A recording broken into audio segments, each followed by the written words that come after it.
The hearing will come to order. Today's hearing will examine the need for a fiscal or debt commission. We will hear from a panel of experts, including current and former colleagues that have been through these battles and have lived to talk about them.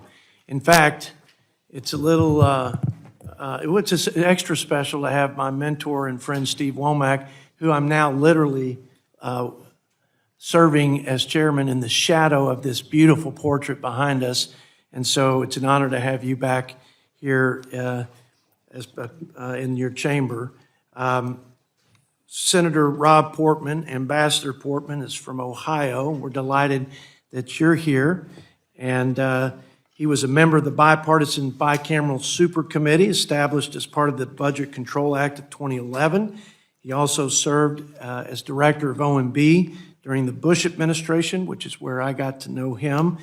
And he has given a lot of thought to these issues over the years. Ambassador, thank you for your time, and we welcome you here. And what is he? And an alumni of the People's House. That's why we have you here, because we can actually, you're one senator we can trust. Well, we have two, actually. Chairman Kent Conrad, welcome. Our friend from North Dakota has also worked on budget issues for a long time, obviously, former chairman of the Senate Budget Committee from 2001 to 2003, 2007 to 13. He's one of the principal authors of legislation that served as a template for the creation of the Simpson-Bowles Commission. And he served on the Simpson-Bowles Commission and worked to advance their recommendations in the Senate. Chairman, we're delighted that you're here with us today.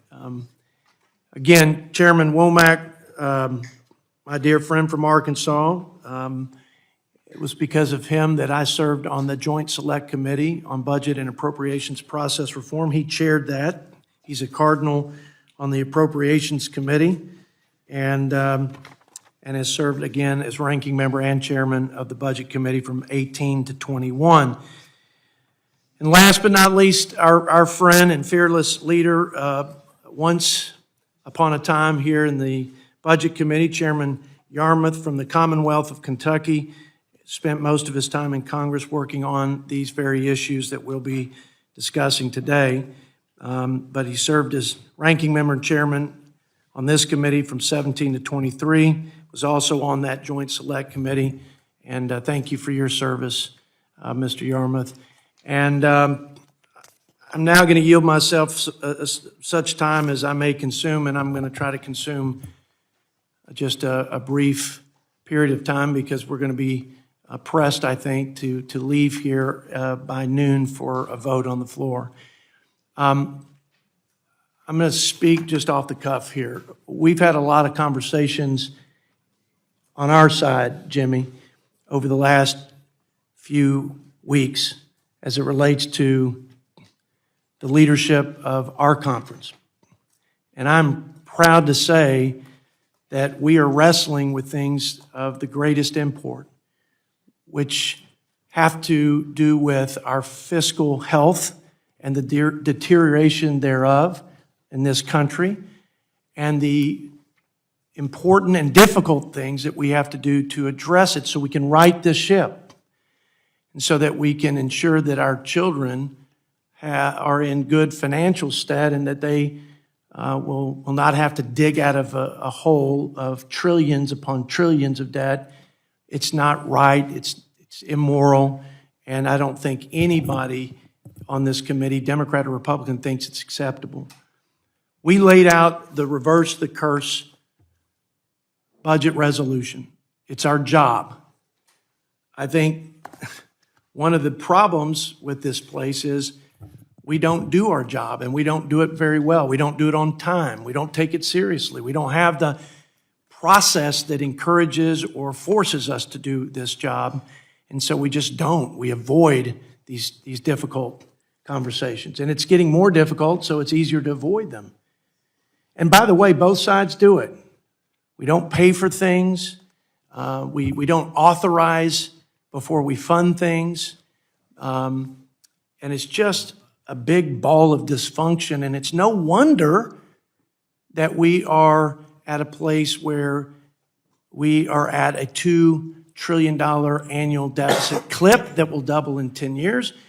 And we are at an almost $1 trillion in interest payment clip that will triple in 10 years. It's no wonder with the dysfunction and the mess of this process. Here's one thing that I believe.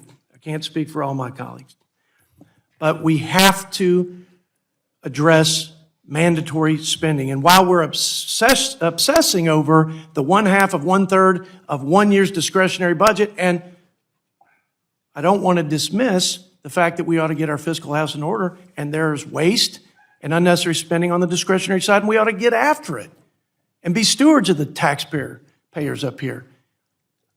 So it's not to diminish the discretionary, but it's the mandatory spending and the entitlement programs that are really driving the debt, and that if we don't address them, will truly bankrupt this country. Now, here's the deal. If you look at it, the unfunded liability over the next liabilities over the next 30 years, about $120 trillion.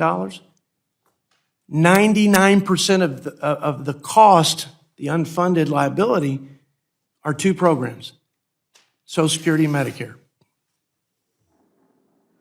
And Social Security and Medicare are critically important to our seniors. And in this budget window, they will be insolvent. And so we have to address the solvency, and we have to address the sustainability, not only for seniors today, but for the future. So it is my strong belief that the Republican Party unilaterally will not be able to solve those issues, nor will the Democrat Party in this chamber or in either chamber solve the issues of Social Security and Medicare. They've been too politicized and weaponized over the years.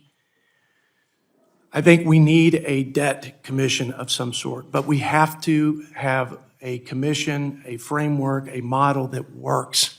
And the reason we have you here is to share with us your experience and your wisdom so that we can apply the necessary contours to whatever debt commission we can pass, so that in the ultimate analysis and outcome, we have a solution that we can hold hands together in a bipartisan way and not only move that issue forward, but move the country forward with some peace of mind and confidence that our country is on a better path.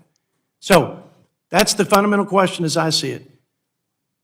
Good gentlemen, how do we do this, learning from all the different commissions, the one we served on, Steve, the 2011 Super Committee, the Simpson Bowles, the Greenspan? How do we do this so that it works, not just for this institution, but most importantly for the American people? And with that, I yield to my ranking member for as much time as he may consume. Well, thank you, Mr. Chairman, and I'm just on a personal level very excited to welcome you back, Chairman Yarmuth. Chairman Yarmuth served as chairman of this committee and in Congress with great distinction, and also was just a wonderful friend and someone who really was a role model for me. And thank you, my friend. Would not be in this where I am, wherever that is. I would not be I would not be here without you. So it's great to have you back. And to Steve, one of my really good friends on the other side of the aisle, it's also great to have you in this position as well. Your approach, let me just say this, and I hope I don't get you in trouble. The way you approach, you are one of the most well-respected members in the House. And that's on both sides. And at a time like this, we need it more than ever. So thank you for just being who you are and doing what you do. And to the two former senators, while I haven't had the opportunity to work with you before, you both enjoy great reputations, and I know that that was well earned. Really interested to hear from all four of you today in terms of what you thought worked well on the respective commissions on which you served, and then also ultimately what didn't work about them. I appreciate, and I know Jody, my chairman, is sincere in his belief that a commission is the answer. That is not my position. While I'm attempting to keep an open mind about it, I'm more than a little bit skeptical that a commission would work, just frankly, given the past history of the last dozen years. I also think that whether it's a commission or a straight-up vote in Congress, what we're really avoiding is the ultimate decision. That's the ball game, and not the process by which we get to resolve that ultimate question. We look whether you take the date the CBO uses or the date that the Social Security trustees use, either 2033 or 2034, we cross the Rubicon when it comes to Social Security and go over in terms of insolvency, fall below being able to pay 75% of benefits. And before that date, we reach it on at least one of the Medicare trust funds as well. So we have some time, but not a lot of time. Ultimately, though, that big question is going to be, do we raise revenues for Social Security and Medicare, or do we cut benefits? I come down very clearly on the side of raising revenues. I don't make a secret about that, and I practice what I preach. I am the author on the House side with Sheldon Whitehouse on the Senate side of a bill that would raise enough revenues to Social Security, and the Joint Committee on Taxation has verified this, that would extend the life of the trust fund through the year 2100. And I want to share just some data, remarkable poll data that came back. This is from Navigator, June of 2023. This poll asked the American people, or those polled, which approach do you prefer? Raising taxes on rich and large corporations, including closing tax loopholes, and using that extra money to pay our bills, or cutting programs like Social Security and Medicare and using that money to pay our bills. The results were 82% to 7. I have never seen polling results like that. 82% opting for raising taxes on rich and large corporations, 7% cutting programs like Social Security and Medicare.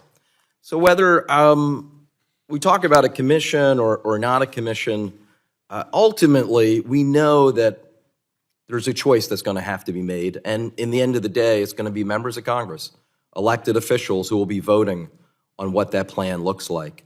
I will say on the positive about a commission, the 2018 commission on which you served, Mr. Chair, and on which you serve, Chairman Yarmuth, there were some specific, and we've already launched a bipartisan look at budget reforms that could happen that would improve the process. Some of these passed out of a Senate committee, didn't ultimately become law. I'm really interested in following up on the work that you guys did, because I think there are some things there that we could turn into law and make permanently part of the process. So I'm especially interested in hearing about 2018. It wasn't so much a debt commission per se, it was more about budget process. And I think we have a real opportunity in this Congress, and we've talked about this before, to make that law, and we have support from at least 3/4 of the respective chairs and ranking members. But with that, welcome and welcome back, and I yield to the chair. Thank my friend and ranking member, and I agree. Ultimately, we have to have the political courage to act, and that decision and responsibility is ours. I would hope a commission would foster some serious conversation and try to depoliticize that conversation, because we have to have it. Once again, in the interest of time, if any other member or organization has a written statement for the record, I'll hold the record open till the end of the day to accommodate those who may not have had a chance to prepare their statements. Once again, I'd like to also welcome our distinguished panel, and at this time, we'd like to yield 5 minutes to Senator Portman. Great. Thank you, Chairman Arrington and Ranking Member Boyle. Thanks for your thoughtful comments, both of you. And Chairman, you laid out the challenge very well, off the cuff. I appreciate your knowledge and commitment to this. I also appreciate you inviting Senator Conrad and me here. The last time I was in a hearing room with him, he was chairing it on Senate Budget Committee, and I was on this side of the table, and he was tough. So I'm really glad to have him on this side of the table today. As you noted, I spent a lot of part of my career working on these budget issues. I was a member of the Ways and Means Committee, but also a member of this committee, the Budget Committee, and the Budget Committee on the Senate side, and the Finance Committee, Joint Economic Committee. And yes, I was a member of the so-called super committee. It wasn't so super being on that committee, but we tried. But in these roles, I've had an opportunity to see something, and that is the flaws of the current budget and appropriations process and the rules by which we live, which both of you talked about, and the inability for Congress to address the impending fiscal crisis. Between my service between the House and Senate, I did serve as Director of the Office of Management and Budget, where I got to see the same thing on the administration side. I mean, there are a lot of tough issues there as well, and an inability to address the fiscal crisis from an executive branch perspective. Why? These are tough issues, a lot of political landmines. And my experience has led me to the conclusion that it's time to try something different. Time to try something that gives Congress and the American people a better tool to be able to, one, understand what's going on and have some trust in that, but also provide a balanced, bipartisan way forward. That's why I believe a commission with membership from members of Congress as well as outside experts is necessary and timely right now. I want to commend the members of this committee. I've looked at all your backgrounds. All of you have tackled this issue in one way or another. Everybody, it seems, on this committee just about has offered legislation with creative solutions to the crisis. Ranking member talked about some, as did the chairman. And a number of you on a bipartisan basis introduced legislation establishing a fiscal commission. Chairman Arrington included a fiscal commission in his recent budget resolution, which I appreciated. But Representatives Uzenga and Peters co-chair the Bipartisan Fiscal Forum and have introduced the Fiscal Commission Act, which was included in Speaker McCarthy's most recent continuing resolution. Didn't pass, but it got a vote. That FCA is also co-sponsored by Representatives Moore and Panetta. And I apologize if I've missed others in the committee who have also been similarly engaged. But this morning, we're going to hear from your former chair, Chairman Womack, who's going to have his own commission proposal. So I'm encouraged by all that, and I want to thank the members of this committee for taking a lead on that. You're well aware of the economic challenges and fiscal challenges that we face. I won't go into detail, but $33 trillion begins to add up to a huge issue, a tremendous and immoral burden on future generations. It does diminish our standing in the world. I've certainly seen that as I've traveled and talked to people. And of course, it negatively impacts our economy. It's no coincidence that we have had this debt and deficit grow and grow and then be followed by a period of high inflation. We can talk about that later, but there's no question that that affects particularly long-term rates, and our constituents are all suffering from that right now. A properly structured bipartisan fiscal commission can build trust, expand knowledge, and yes, provide a little political cover to members of Congress who want to do the right thing. This is going to require establishing a fiscal metric, which won't be easy. You know, what's our goal? It's also going to require making some tough choices, including conducting a top-to-bottom review of all federal government spending, asking hard questions about the federal role, rooting out parochial spending that doesn't help the national interest, finding new revenue in a way that minimizes economic growth and opportunity impacts, reform, of course, of the critically important but currently unsustainable entitlement programs, as was talked about. And Chairman, you had it just right. We've got to save these programs, in essence. If we don't, as the ranking member said, Social Security benefits are going to be cut substantially as soon as 2033 or 2034. And of course, in general, entitlements will bankrupt the country. We all know that. In terms of budget reform, I think it'd be great if the commission also took a crack at that. And I think all of you would agree that's needed. This is all necessary, but I think the first step of any commission is to really just tell the American people the truth about what's going on. They know that something's not right. They know the current trajectory is unsustainable, but they're looking for an honest assessment and an honest dialogue about the way forward, not a partisan one, but one that is right down the middle. I think that is maybe the most important part of the commission. There are a lot of valid structures for a commission. Some of you, again, have your own proposals, and I'm not saying that one is better than the other, but I do think having members of Congress and some external folks involved who are real experts is important. I think to reduce some of the politics, the commission should report during the likely lame duck session of Congress after the 2024 elections. That's assuming this commission can get up and going soon, because I think it's going to take that much time to do it right. The question was, you know, what's worked and what hasn't worked. I think the law establishing the commission should create fast-track consideration culminating with a vote without amendment for a solution approved by a qualified majority, whatever that is, of the membership. I think that's the important thing of doing a statutory commission as opposed to others that have been tried, like Simpson-Bowles. What's worked, what hasn't worked? BRAC has worked, this base realignment and closure process. There have been 5 BRAC rounds, as some of you know. Estimated each round created an average of $12 billion in savings. That was tough going, but it did work in that sense. Another model would be the 81 Greenspan Commission. It was a bipartisan group of experts and members of Congress, respected members of Congress, saved the federal government over $165 billion in the first 7 years, extended the life of Social Security by 30 years. That's not bad. They said it was going to extend it for longer than that, but 30 years is not bad. On Simpson-Bowles, we just mentioned that. Their comprehensive package of reforms, as you know, was not passed in the Congress, but it was a success in a way because many of its proposals did become law. The Center for a Responsible Federal Budget has estimated that by 2015, Congress had enacted around 60% of those reductions in spending, those reforms that were proposed. So it did make a difference, and Senator Conrad can talk more about that. But we can learn from its failures, too, what didn't work. It was established by executive order and without congressional approval, so there was no forcing mechanism to ensure a vote would occur. Also, the commission said you had to get 15 of 18 members to agree. That was the majority. That's just too high. And it turned out to be a standard that was too hard to meet. So look, when Americans take a look at us today here in Congress and Washington, they often despair, as what they see is deep divisions. And I wish more could tune into events like this today, where I think you're seeing between Republicans and Democrats the ability to look toward the future together, to collaborate in search of a solution that's best for the country.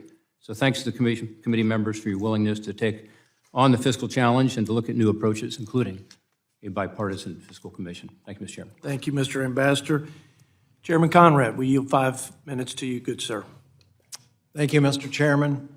Chairman Arrington, Ranking Member Boyle, members of the committee. First, want to recognize the important work you all have done. Congressman Boyle, you've advanced a serious proposal, and it takes guts to do that. And Chairman Arrington, you have certainly led the charge on having a commission so that we can wrestle with these issues with a mechanism that will allow bipartisan cooperation. So I want to recognize that.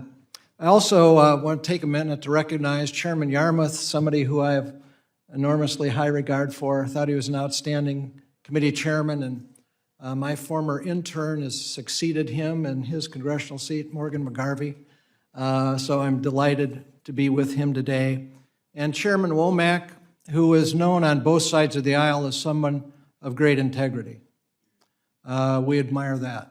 And I can say on both sides of the aisle, people recognize the job he did as Budget Committee Chairman as a serious member. And on a personal note, if I can say, Jimmy Panetta, your father was one of my all-time favorites. He was Budget Committee Chairman. I worked with him closely when he was the President's Chief of Staff. Really one of my favorite members. I've given a formal statement and understand that'll be made part of the record. I thought I'd just summarize and going forward. First of all, I believe we've reached a defining moment. Our fiscal affairs are completely off track. There's one thing I think we could have bipartisan agreement on. We are off in the weeds, and we've got to get back on track. Deficits are rising, and from a already too high level. Our debt is now over $33 trillion, as Senator Portman indicated. I should also say that when he was head of OMB, he and I were having discussions about how we could put together a bipartisan plan to get us back on track at that time, and I found him to be really a remarkably good partner in that effort. Our debt is now over 122% of our GDP. CBO tells us we're headed for a debt of 192% of GDP. There's almost no economist that wouldn't say that challenges the fiscal integrity of the United States. Considerable part of that debt is held by foreign powers. that clearly compromises our global independence. Rising deficits and debt are an economic and a national security concern. The effect on the economy is really quite clear. We see heightened inflation, surging interest rates. That's damaging our economic growth and future income. To those who say deficits and debt don't matter, I say, look to history. Ask the Germans after World War I, when they had to take a wheelbarrow full of cash to buy a pair of shoes. And ask them for what happened leading to World War II. Look to our own history. Clinton administration balanced the budget. The economic benefits that flowed from that are clear. Record job creation, record economic growth, record reductions in poverty. Those are facts. Of course, deficits and debt matter. They may not matter immediately, but over time, it is clear and compelling that they matter. Rising debt means rising interest costs as interest rates rise as well. All we have to do is look at our three major trust funds. Social Security, trustees say it will be insolvent by 2033, meaning a cut to every Social Security beneficiary of 24%. Medicare, trustees say will be insolvent by 2031. If you don't have the revenue, the benefits will have to be reduced. That is the law. Highways, Highway Trust Fund headed for insolvency in 2028, requiring a cut of 47%. So, what could be more clear? We are headed for serious results if we don't act. We need to act now. The political system seems ill-equipped. Parties are too divided, special interests too strong, incentives to attack anyone who proposes solutions too inviting. The alternative, I believe, is to have a bipartisan fiscal commission. It's worked in the past. The Greenspan Commission, 1981, did extend the solvency of Social Security for more than 30 years. The BRAC process saved tremendously on the accounts of our national defense and improved military efficiency and preparedness. And Simpson-Bowles, although the total recommendations were not adopted, it did serve as a foundation for the Budget Control Act of 2011. The strength of a commission is to bridge partisan divides. It provides a mechanism for both sides to work together to solve problems. To be effective, I believe everything's got to be on the table. And by everything, I mean everything. Entitlements, domestic discretionary, revenue. The longer we wait, the more draconian the solutions are going to have to be. The longer we wait, the more draconian the solutions are going to have to be. That's a mathematical certainty. I also believe a commission to be effective has got to be truly bipartisan. Members from both chambers, both parties, outside experts, and I believe the White House. I thought that was one of the strengths of Simpson-Bowles, was to have the White House involved. After all, you've got to have all stakeholders. Everybody's going to have to be involved in the final getting the legislation passed and signed. I also think it's critical that the commission assure an up or down vote on the product. We're at a critical juncture. A commission may be the best shot we have to help us get back on track. The parties' divide appears intractable, just as our fiscal trajectory seems unsustainable. But all parties can be part of the solution. I believe a bipartisan commission is the most promising opportunity to begin this work. Thank you for holding this important hearing. Chairman, thank you so much. We now yield 5 minutes to Chairman Womack.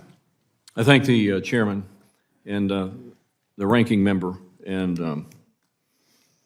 man, what an awesome, very humbling experience this is for me to sit with these luminaries, these distinguished gentlemen from the Senate, Senator Portman, Senator Conrad, and my dear, dear, dear friend, John Yarmouth, and the work that he did and the work that we did and the absolute cooperation and respect that we gave each other. Mr. Chairman, I am so proud of you. For those that don't know, when I was asked to co-chair the Joint Select Committee on Budget Process Reform, when Speaker Ryan called me in his office and asked me to do this, I said I'm willing. He gave me the structure that had been provided for by law, and I knew that there were going to be 4 members of the House, 4 of the Senate, each party. And I said, but in order to do this, I'm going to just have one request, and that is that this is like hiring a coach.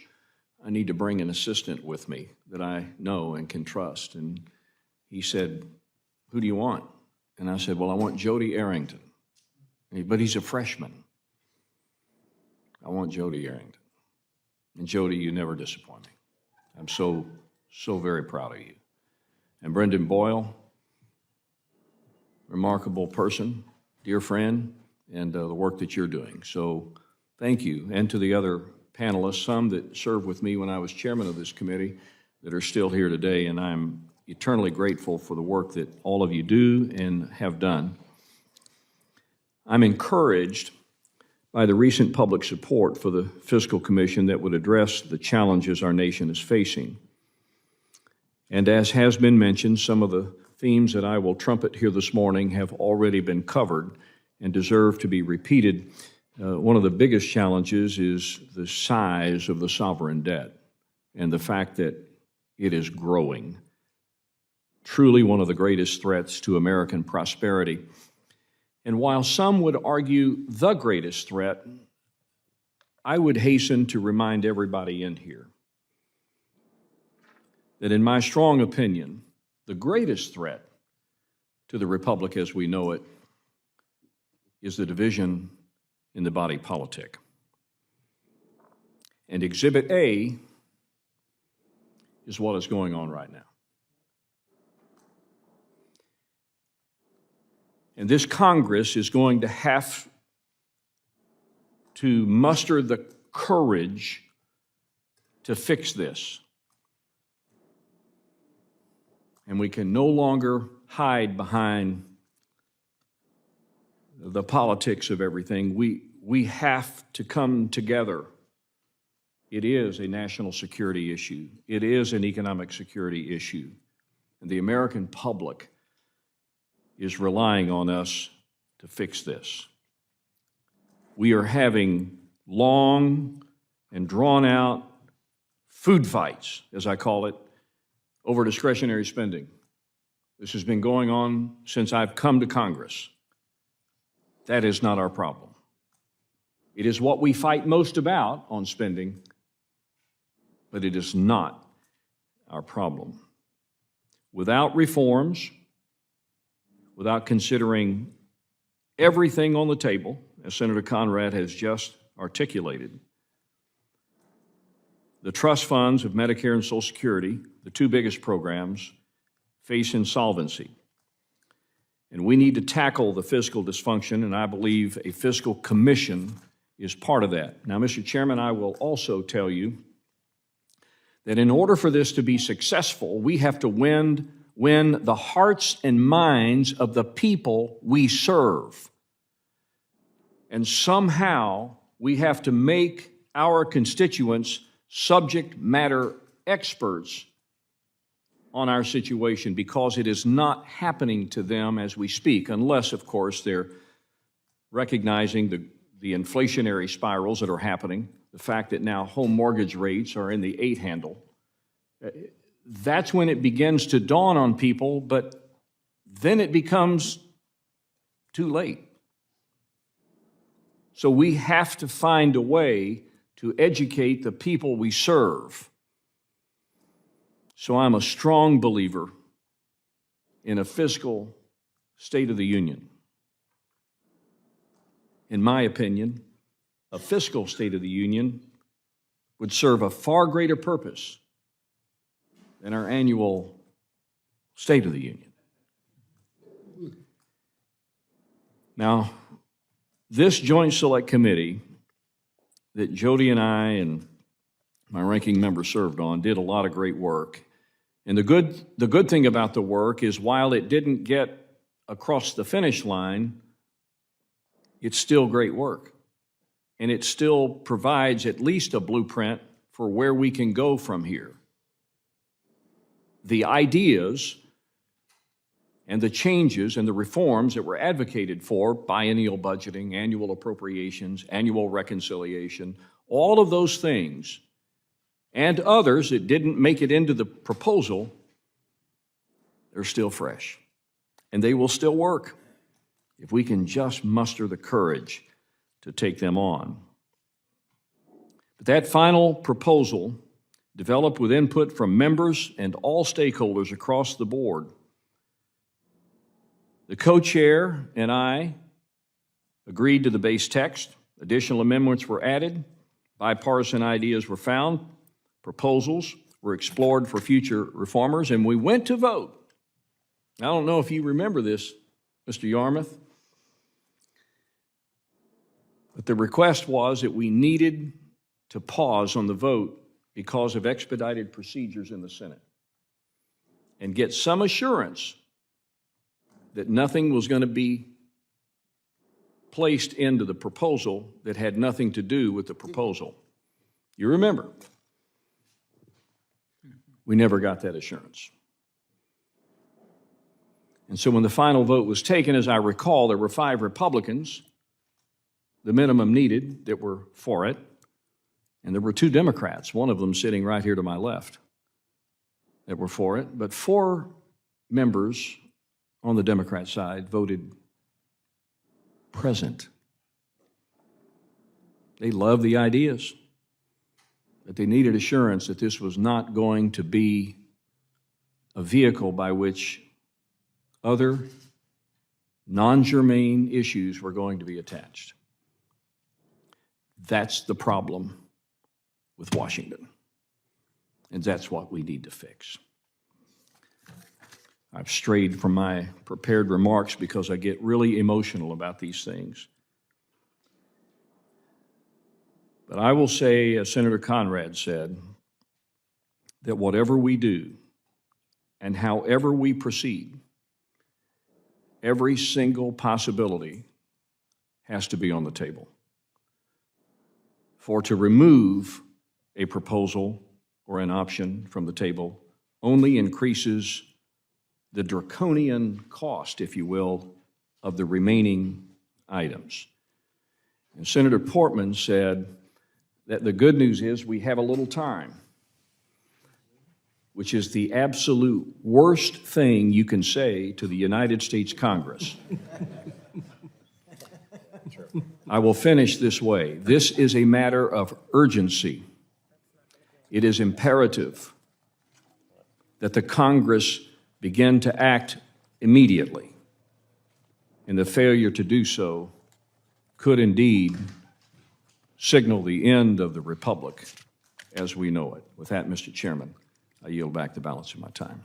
Chairman Womack, thank you for your remarks, and I will now yield to the good gentleman from the Commonwealth, Chairman Yarmouth, for 5 minutes. Thank you very much, Chairman Arrington, Ranking Member Boyle, members of the committee. Let me echo and underline the kind comments that Mr. Womack has made and Senator Conrad and others, and say it is a great honor for me to be part of this panel, even though I'm going to be that proverbial object in the punch bowl.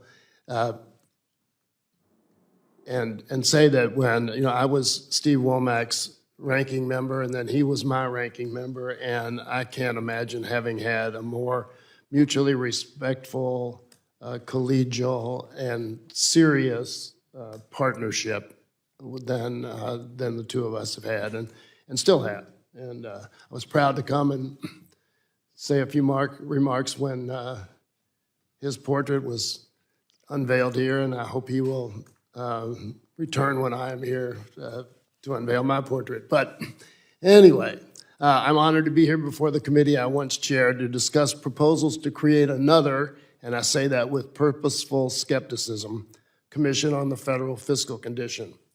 Having served in Congress during a period that saw at least 4 different attempts to assist Congress with doing one of its most fundamental jobs, I can only characterize this new commission proposal as the proverbial definition of insanity, doing the same thing over and over and expecting a different result.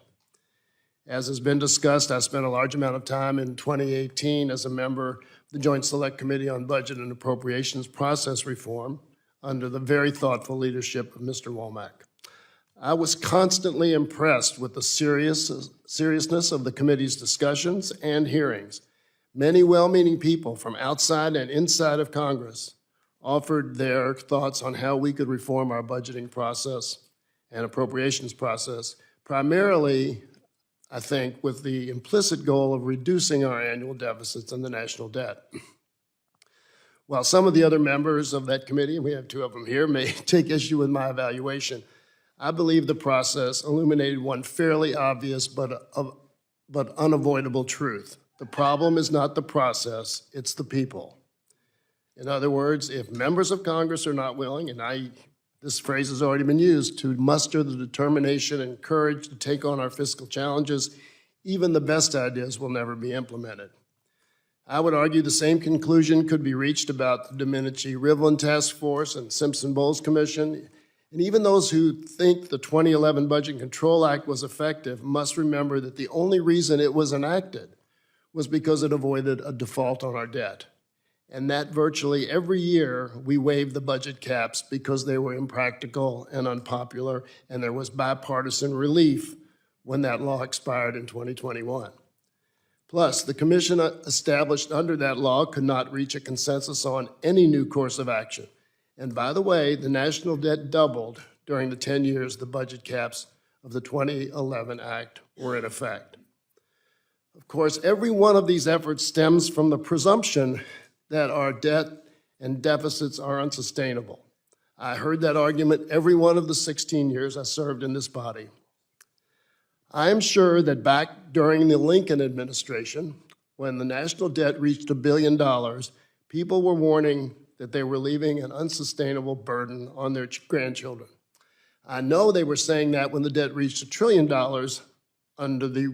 during the Reagan years.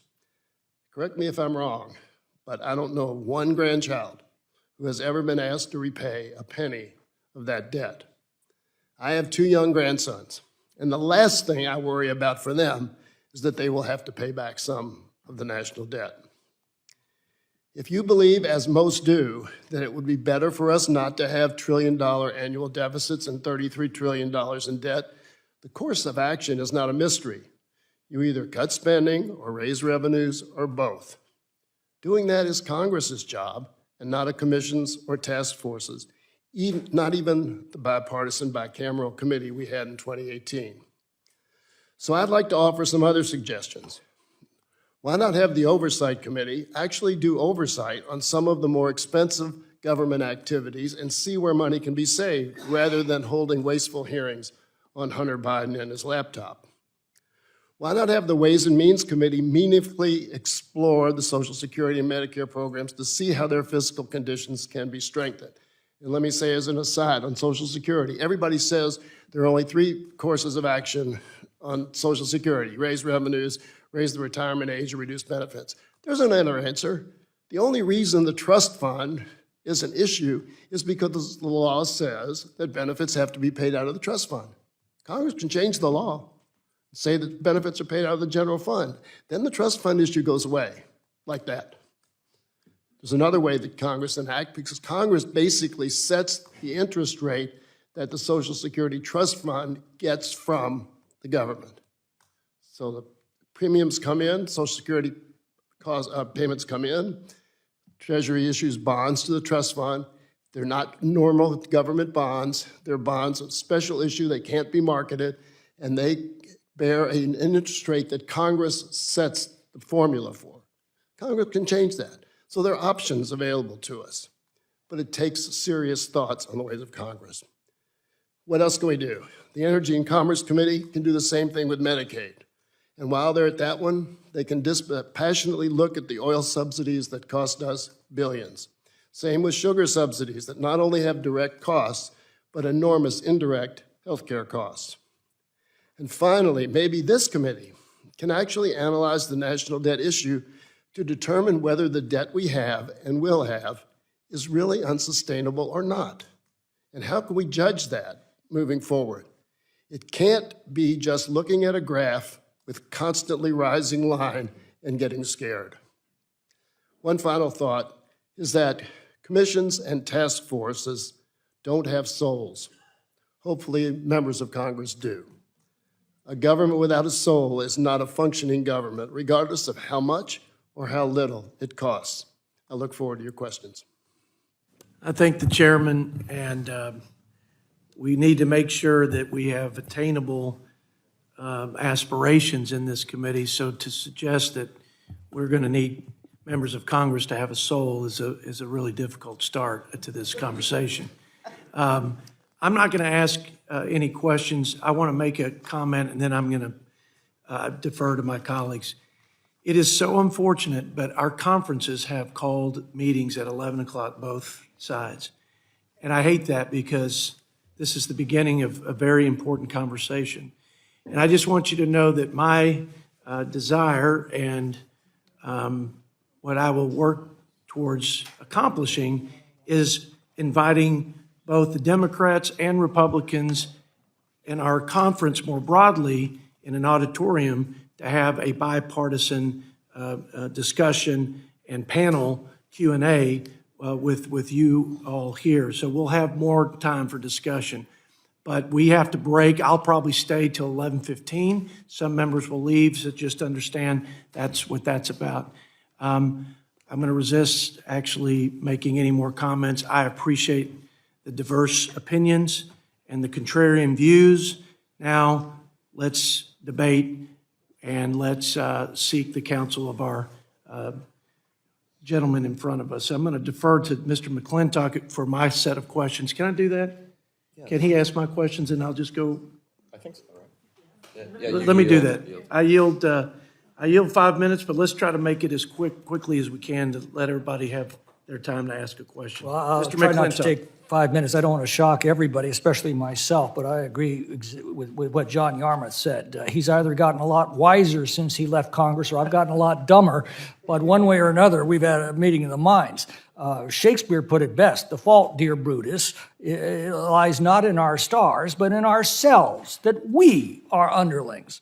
You know, all the CYA commissions we can think of won't work without people willing to make hard decisions. There's no substitute for leadership and courage and common sense.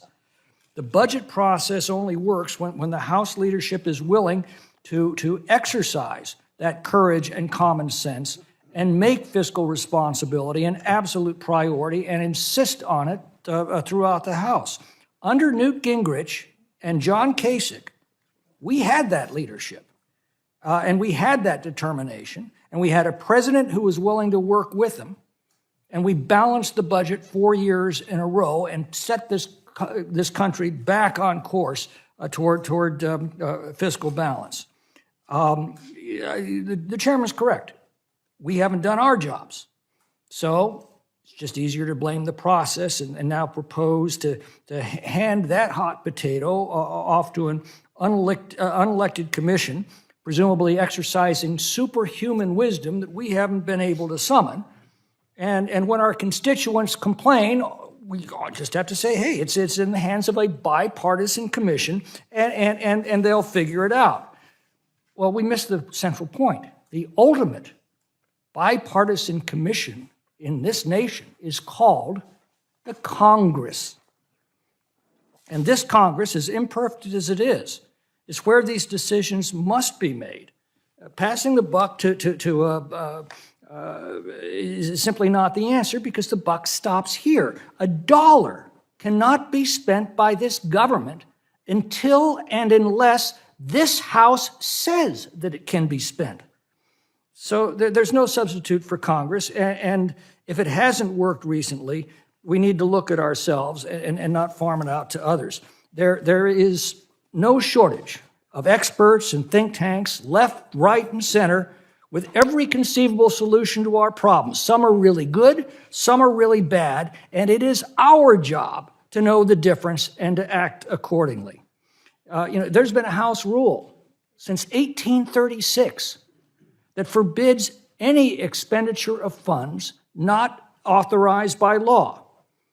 That provision requires exactly the oversight and review that Mr. Yarmouth recommends.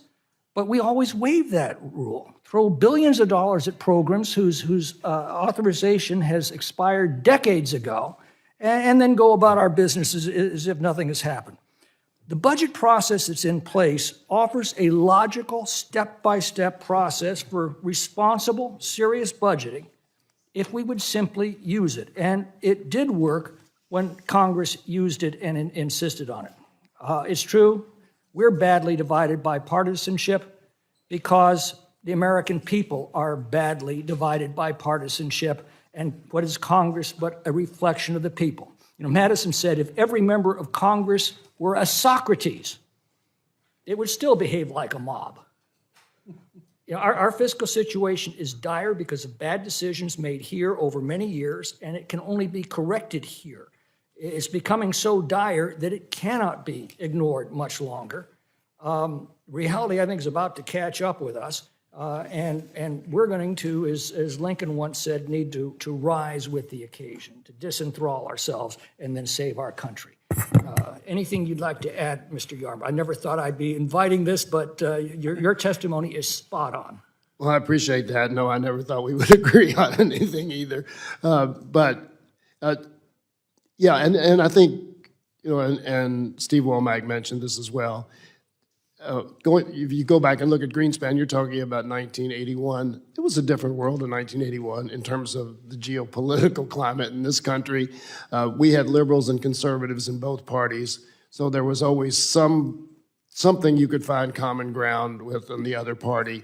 That doesn't exist anymore, and on most issues we default to our party's position. And we don't take the time to really... Yeah, but the process does work after a fashion. The reason we built that beautiful building was to do one thing and one thing only. It was to talk out our differences. And we need to get back to that, and not in a commission, but here. We absolutely do. And we can't... I haven't been out of it so long that I can't say we still. But Congress can be the role models that will help the people change their perspective. I thank the gentleman from California. His time has expired. I now recognize Ranking Member Boyle from Pennsylvania for any questions. Yeah, thank you. Mr. Chairman, first, I have quite a laundry list here, so bear with me.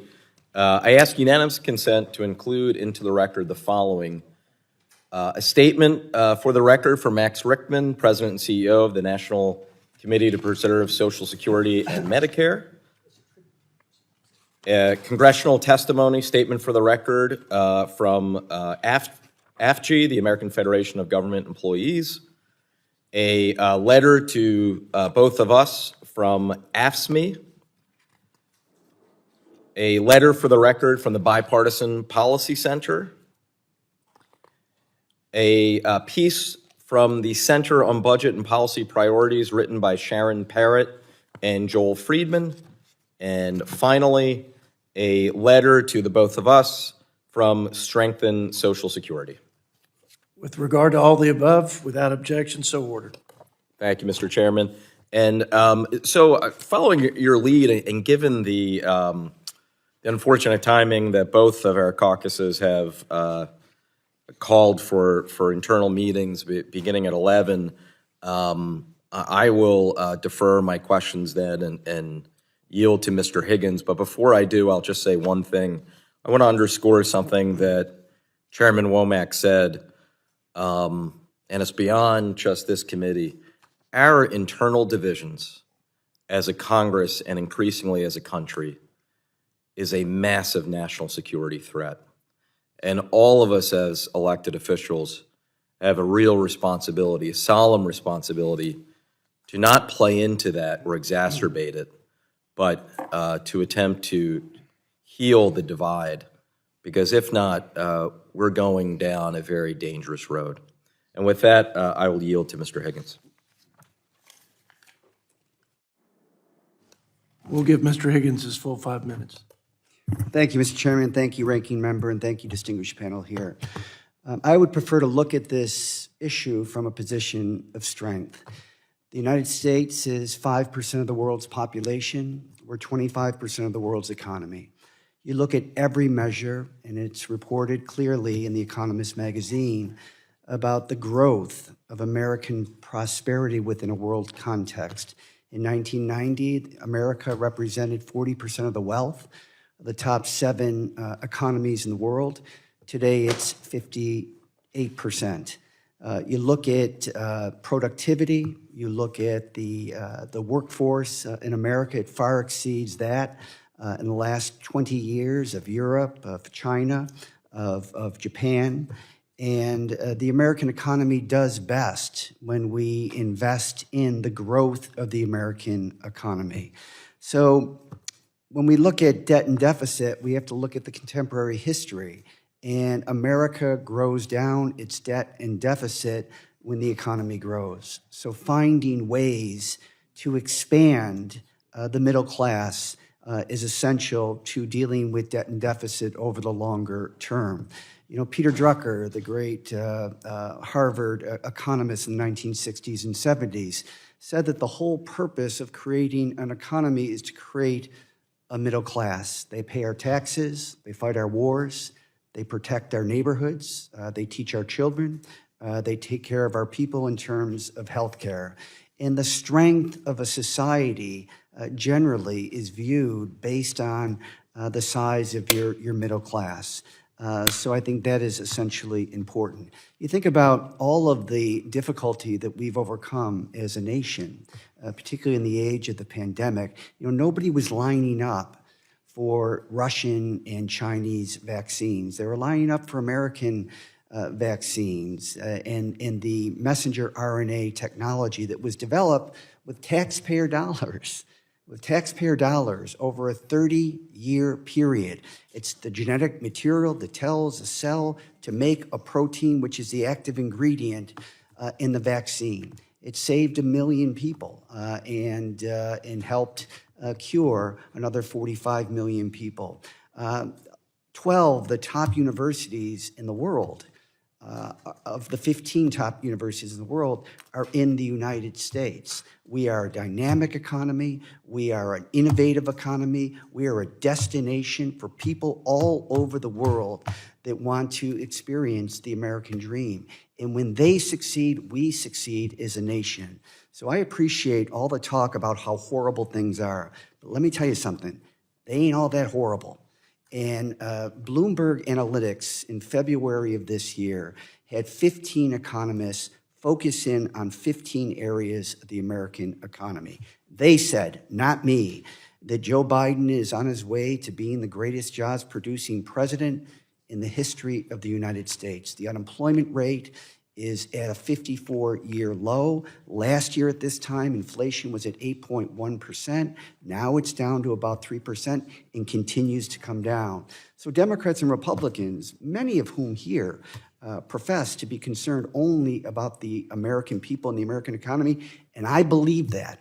But I think all of us would be much better off focusing in on the strength of America as a basis from which to grow and to deal with our problems and stop pointing fingers, because historically, each party has played a role in the responsibility for the decline. But each party should also be embracing and celebrating the great economy that is built, and that of which is America. So, Mr. Yarmouth, I would say to you, as the former chair of this committee, your views about how we can use the strength of the American economy and the dynamic nature of the American economy within the context of the global economy to continue to grow and create opportunities for the American people. Well, I appreciate your comments, Mr. Higgins, and what I would say is I think when you look at the American economy, this is the question that everybody should ask when we're talking about debt and deficits, because $33 trillion, the vast majority of that $33 trillion represents investments that the government has made in the American people. That money has gone into the economy, it's gone into the American people's hands.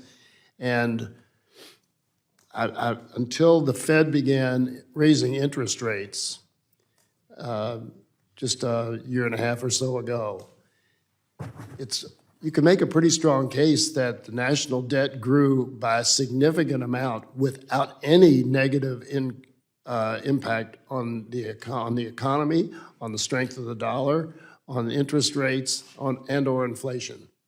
And the pandemic changed everything and created a situation which will take years to analyze. But we went from basically 2008 to 2020 with a huge growth in the federal debt, and again, no negative impact on any of those key factors. So that's why I suggest that we really have to, before we start talking about whether the debt and deficits are problems, we ought to actually try to get a really good look at what is sustainable and what's not. And we are a sovereign currency. We can print all the money we want to serve the people whom we serve. And so I don't know what the right measurement is. Japan has national debt that's 240% of their GDP. They issue bonds from their government with statutory 0% interest rate, and people buy them. So we can answer the question, why are we paying interest on the money we borrow? And why do we borrow money anyway? We can print it and put it in the Treasury. So I just think there's a lot of analysis that we need to do to look at how the money system works in this country and whether we really have something to worry about. And again, with the strong economy, I think you can make a pretty strong case that our debt is not holding us back at this point. Thank you, Mr. Chairman. Gentleman's time has expired. We're going to move to a 3-minute Q&A period for each of the members that are remaining. Again, I know there are a lot of folks in here who wanted to share their thoughts and ask you questions. We'll have to do this again. Mr. Grothman from Wisconsin. I guess we are a divided country. I heard some of the comments from the other side of the aisle. I don't know if they show up, some of the people I hang around, whether they say signs of America's greatness or its universities and its COVID response. I'll tell you, there's a whole nother world out there that does not feel that our universities are right now what they should be. And I think the COVID response is good. And as far as helping the middle class, I think the difficulty in buying a house or buying a car today are about the toughest I can remember in my lifetime. It really threatens the middle class. But I'll ask a question to him. We'll talk to Mr. Portman. When I look at the problems we have, first of all, I agree with Mr. Yarmouth. On Social Security, we should begin to look at the general fund. I kind of look at the budget as a whole. As far as the people saying, I think Social Security is the one thing we can't cut because we've made certain promises to the American people. I know there's some politicians who like to brag, look at me, I'm so tough, I'm going to cut Social Security. I think it's the one thing we can't cut. What I'm going to ask you, whether in your experience here, people have all talked about getting back to our Constitution. And I realize it might be a relatively small overall percent of our budget, some of the programs, but when I look at all the people around here who think it's the federal government's to deal with housing or the federal government's responsibility to deal with education or income transfer payments or commerce, it just drives me up a wall because, of course, our forefathers never would have guessed to this degree we get involved in these things. In any of the things that you've been involved with, have you looked what the deficit would be if we just transferred all this stuff back to the states and said, look at constituents, these may be good programs, they may aren't, they may not be, but we are broke, and you should talk to your state legislature about them and see where we'd wind up if we took all these programs and just said, here, states, you decide whether you want to raise the revenue for them. Well, first, thanks for your good question. You saw in my testimony, I talked about looking at the role of the federal government. And that's for the reason you just stated. It's grown dramatically, as you know, over time, to the point that our spending as a country has gone from when I last testified before this committee, which was about 16 years ago, to today. We're spending 2.6 trillion then, we're spending about 6.3 trillion now. Right. Do you think the about that. American public is persuadable that there's certain things that are state and local, the federal government's got to get rid of, and we balance the budget that way? Well, I think there are, but we have to remind ourselves that although we ought to do that, and I said that in my testimony and I believe it, about 70% of the spending today is on autopilot. And so it's not part of that 30%. Now, that includes interest on the debt, but significantly, as was said earlier. Oh, some of that autopilot was unconstitutional too, but go ahead. Yeah. So, I mean, but we just have to realize that we're not going to solve the problem there, but it's a big part of what I think any commission ought to do is do a top-to-bottom review of everything and look at what the federal role is. And in some cases, the states should take a bigger responsibility, and I think, you look historically, that's been the case. I will also say, in terms of your comment on interest rates, you're absolutely right, and it's not just a coincidence. I mean, look at what Fitch and Moody have said. Fitch has already downgraded our debt. Moody has threatened to do so, and that raises long-term rates to the point that, as you indicate, we now have constituents, you have constituents who are paying 8% on their mortgage, and their car payments are out of control. So this is directly related to this problem. Both Fitch and Moody's, by the way, said that dysfunction in Washington and the fiscal crisis, the fiscal impending crisis, is what influenced them to say, I'm not sure this American debt, ought to get a high rating anymore. So it directly relates to interest rates and therefore to your constituents and others who are suffering in this economy because of high inflation and high interest rates. Thank you. Chair Necker now recognizes Ms. Schakowsky.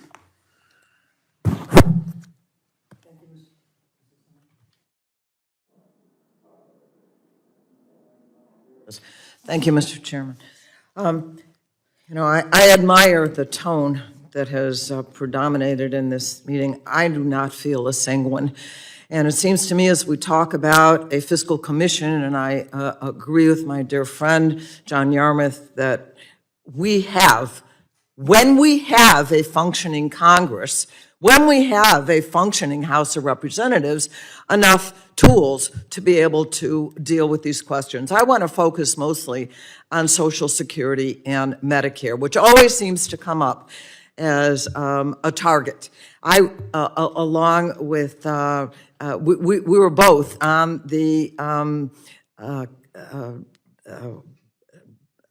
Simpson-Bowles Commission, Senator.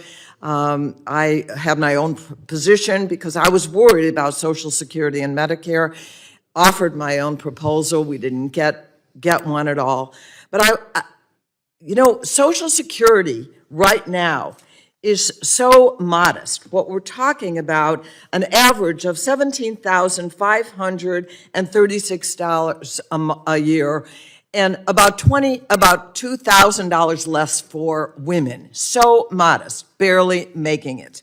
And Medicare right now, there are 57 million Americans, older Americans, and 8 million people with disabilities that rely on it. And I agree totally with our ranking member that what we ought to do if we come up with a fiscal answer is to ask the wealthiest Americans to pay a bit more, not to cut. What we call entitlement, really? Social Security, people pay every single paycheck to get that money when they retire, and to call it an entitlement is just absolutely wrong. So I want to ask you, my friend John Yarmouth, our former chair of this committee, what is your view on how we deal with those issues that affect everyday Americans in the deepest sense, and what do you think that we should do? Well, I certainly don't have all the answers, but, I think, again, as a Congress, we, in my 16 years here, we spent virtually no time actually analyzing the way government operates, the services that we provide, the funding mechanisms. I was on the Oversight Committee my first term in Congress. we never did oversight on any one program. We were busy investigating, and I had a ball doing it. I loved it, but investigating the Bush administration, and then of course we had the financial crisis in 2008, and we spent a lot of time on that. But this Congress does not do nearly enough to analyze the activities that we do, and I think, you know, we all complain about taxes. I know a lot of people resist raising taxes, but we have one of the lowest tax burdens as a federal government than any developed country in the world. It's politically, we don't like doing that. We have a complicated problem because we have some states that have very heavy tax burdens, some that have none. So that adds to the total impact on our citizens. But by and large, again, the $33 trillion that we are in debt is investments we made in the people. And the people rely on those investments. They rely on Social Security, as you said. 2/3 of the people on Social Security who get Social Security, that represents more than half their income. 1/3 of them, it's their entire income. And you know, I think the one thing we have to look at also is, in terms of Medicare, there are actually some very positive signs going on in Medicare as we drive prescription drug prices down. We actually, research is making a lot of diseases that were very costly more manageable and so forth. So again, I think it's just Congress's responsibility to spend more time focused on what we do and how we do it. Thank you. Thank you, and I'll now recognize myself for some brief comments. First, I'd like to submit for the record, for unanimous consent, several organizations have provided input, including the Committee for Responsible Federal Budget, of the importance of a bipartisan fiscal commission. In my second term, so I ascended to the chair pretty quickly. This is the only reason I'm here. I sat and watched for 20 years. I agree. I absolutely agree. This is the place we should fix this. The Congress is the bipartisan group that should actually do this. I'm not going to sit around and watch for another 20 years us not be able to do it. A bipartisan fiscal commission will not be easy for any single person on this side of the aisle or this side of the aisle to vote for. But the fundamental problem is that we haven't had a chance to vote on it yet. The members on the lower part of the dais, like, we all want to fix this. We all want to be a part of the solution here, right? We need a catalyst to get it so it comes to the floor. And as I've talked in every speaker debate, the battle that I've had, I didn't expect to have so many conversations about this in 9 months, but every single time I've said, we have to have a debt commission because Congress has failed to do this. I sat there for 20 years as I was kind of like watching, right? Like, what in the world? Why can't we get this figured out? Utah has a rainy day fund. We have a balanced budget every single year. And I get federal government is different than state government. I get it, folks. But we have not fixed the problem. We knew that baby boomers were going to start retiring at a very rapid rate in 2008. And so what did we do the years prior to that? We bickered back and forth and we didn't solve the problem. We did not prepare for when baby boomers were going to start to enroll in Social Security and Medicare at a rapid rate. And if you look at it, from 94 to 08, there was a few 100,000 that were added. From 08 to beyond, it's like 2 million almost a year, right? So we've got a fundamental problem that we didn't prepare for. This fiscal commission is going to force us. It's going to bypass leadership. It's going to get to the floor and actually be able to vote it on. And guess what? All the work that was done from all of you on this panel will be included in it because you had amazing thought, you had the right direction. We just have to make action happen. And it has to be uncomfortable for every single one of us. Senator Portman, the question that I did have when I had 5 minutes, I don't have as much. Anything to the structure of this that will create the right type of outcomes that we want to do? Like, could you speak to anything that you've watched this from past? You have an amazing record of working in a bipartisan manner to solve some of these problems. Anything that you would like to just mention that needs to be structurally sound with this commission so we can actually get something done? Well, first, I appreciate your passion for this issue, and specifically the Fiscal Commission, but much more importantly, that you realize that Congress has not been able to solve these problems. To your colleagues who said, why can't we just do it? We've tried. We've tried.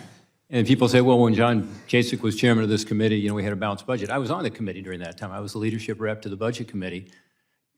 Ladies and gentlemen, it was an entirely different situation. Forget the fact that Republicans and Democrats were working better together. We were not in the fiscal hole we're in now. I mean, we're talking about a $2 trillion deficit likely this year versus a zero deficit. Think about that. I mean, we were looking then at about 60% GDP. Today, 120% of GDP. It's a totally different ballgame. So we're in a situation, I believe, where if we don't fix it, we're going to have to make some very tough adjustments to these really important entitlement programs. But our economy, the interest rates, and the inflation over time is going to eat up more and more of our paychecks from our constituents. But interest rates alone, think about this, if we're talking about 8% long-term rates, what's that going to do to the debt and deficit? It just explodes it. So we've got to do something. And my sense is yours, which is we need a catalyst. I guess the worst case scenario is the commission, you know, works on a bipartisan basis, is not able to come up with something, but at least we've got this issue raised and we're talking about it. The second worst case is it comes to the floor of the House and Senate and can't pass. At least you're talking about it. It forces you to deal with this issue. And I think all of you in this committee ought to be for that, because this is the committee that wants that issue to be front and center. And again, I said earlier, I applaud you all because a lot of you have taken a lead on these issues and come up with your own policy proposals. I see Mr. Peters about that. I want to hear from him because he's one of them that has. Takes some guts to do it. And I appreciate your passion. Hope you continue it. I'll reserve some of my questions later. I'm now the chair, so I guess I can should go to do 5 whatever minutes. I want. And we'll go to Representative Peters from California. I hate when they say something I do takes guts. That's probably a bad signal. But I appreciate all other witnesses being here, and I'll try to deal with my 3 minutes as well. Look, I'm frustrated with our inability to deal with this in this Congress. I came to Congress to work on things like that. I thought it would work better. The budgets and 75% of the Congress, this is how new we are, came in with me in 2013 or after Simpson Bowles. So they're not familiar in the way you said, Senator, that we talk about these things. That was sort of common parlance maybe back in 2011. We all post-date that. And since I've been here, the budgets are political. You know, as a difficult member, you have a difficult race. When I had a difficult race, the instruction was always to vote against it. Mr. Arrington produced the budget. It's a political document. I think we just have to acknowledge that. If we do budgets at all, sometimes we don't even do budgets, right? So it is not working here. It's just not working. And I don't think the American people would give us much talk back about that. So yes, we have the power to do it, but we don't seem to have the will to do it. And I'm worried we don't have the capacity to do it. I think we've gotten out of the mechanics of doing deals here that seem natural to me, even as a trial lawyer, is to settle cases. That was part of what we did. That doesn't happen here. It just doesn't happen here. Then we'll make speeches about what the best answer is, and then we'll go walk our own way. We've made our record. We haven't made progress. It is a different situation here. Now we're borrowing almost $2 trillion a year just to pay our expenses. We're putting groceries on the credit card. And as a result of that, this year we're spending $663 billion in interest. That's not investment. That's not money that's going into any good use. That's paying for what we already did in the past. By 2027, we'll be spending more on interest than we are in defense. As a Democrat, I really want to do the child tax credit. I can tell you, I think that's one of the most important anti-poverty, pro-children investments we can do. It's expensive. I can't afford it if we spend all the money on interest. I can't make that argument.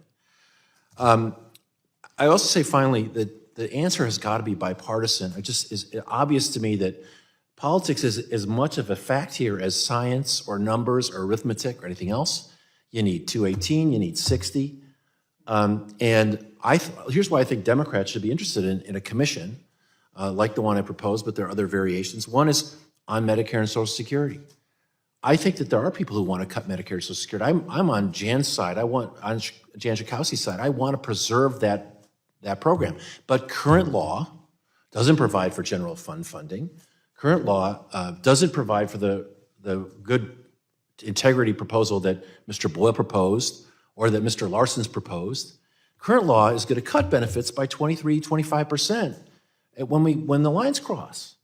And if you want to cut Medicare and Social Security, what you do is nothing, because you're already on track to win that battle. If that's what your real goal is. If you want to save it, the sooner you do it, the better off we are. I don't see that happening without a commission. That's why we have to have it. The other thing is, finally, on tax cuts.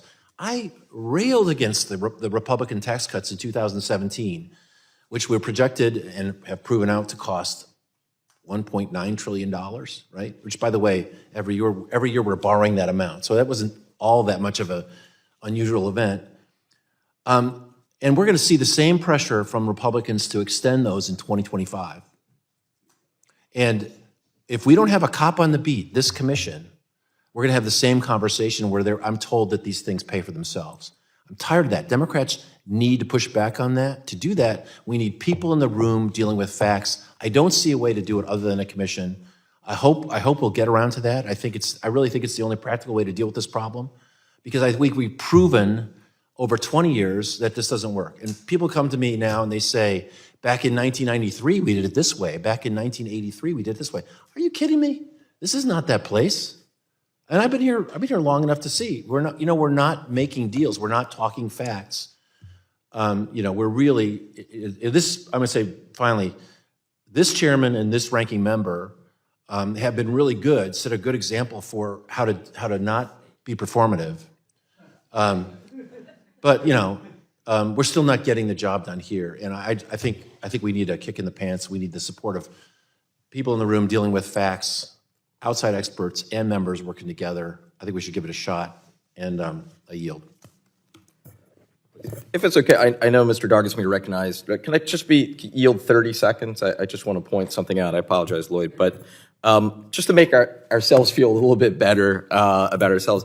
Everyone cites kind of Reagan, Tip O'Neill shaking hands, saving Social Security back in 1983. The part of the story, which is a wonderfully inspiring story, and I appreciate it, the part of the story that's sometimes left out, they were weeks away from missing Social Security checks.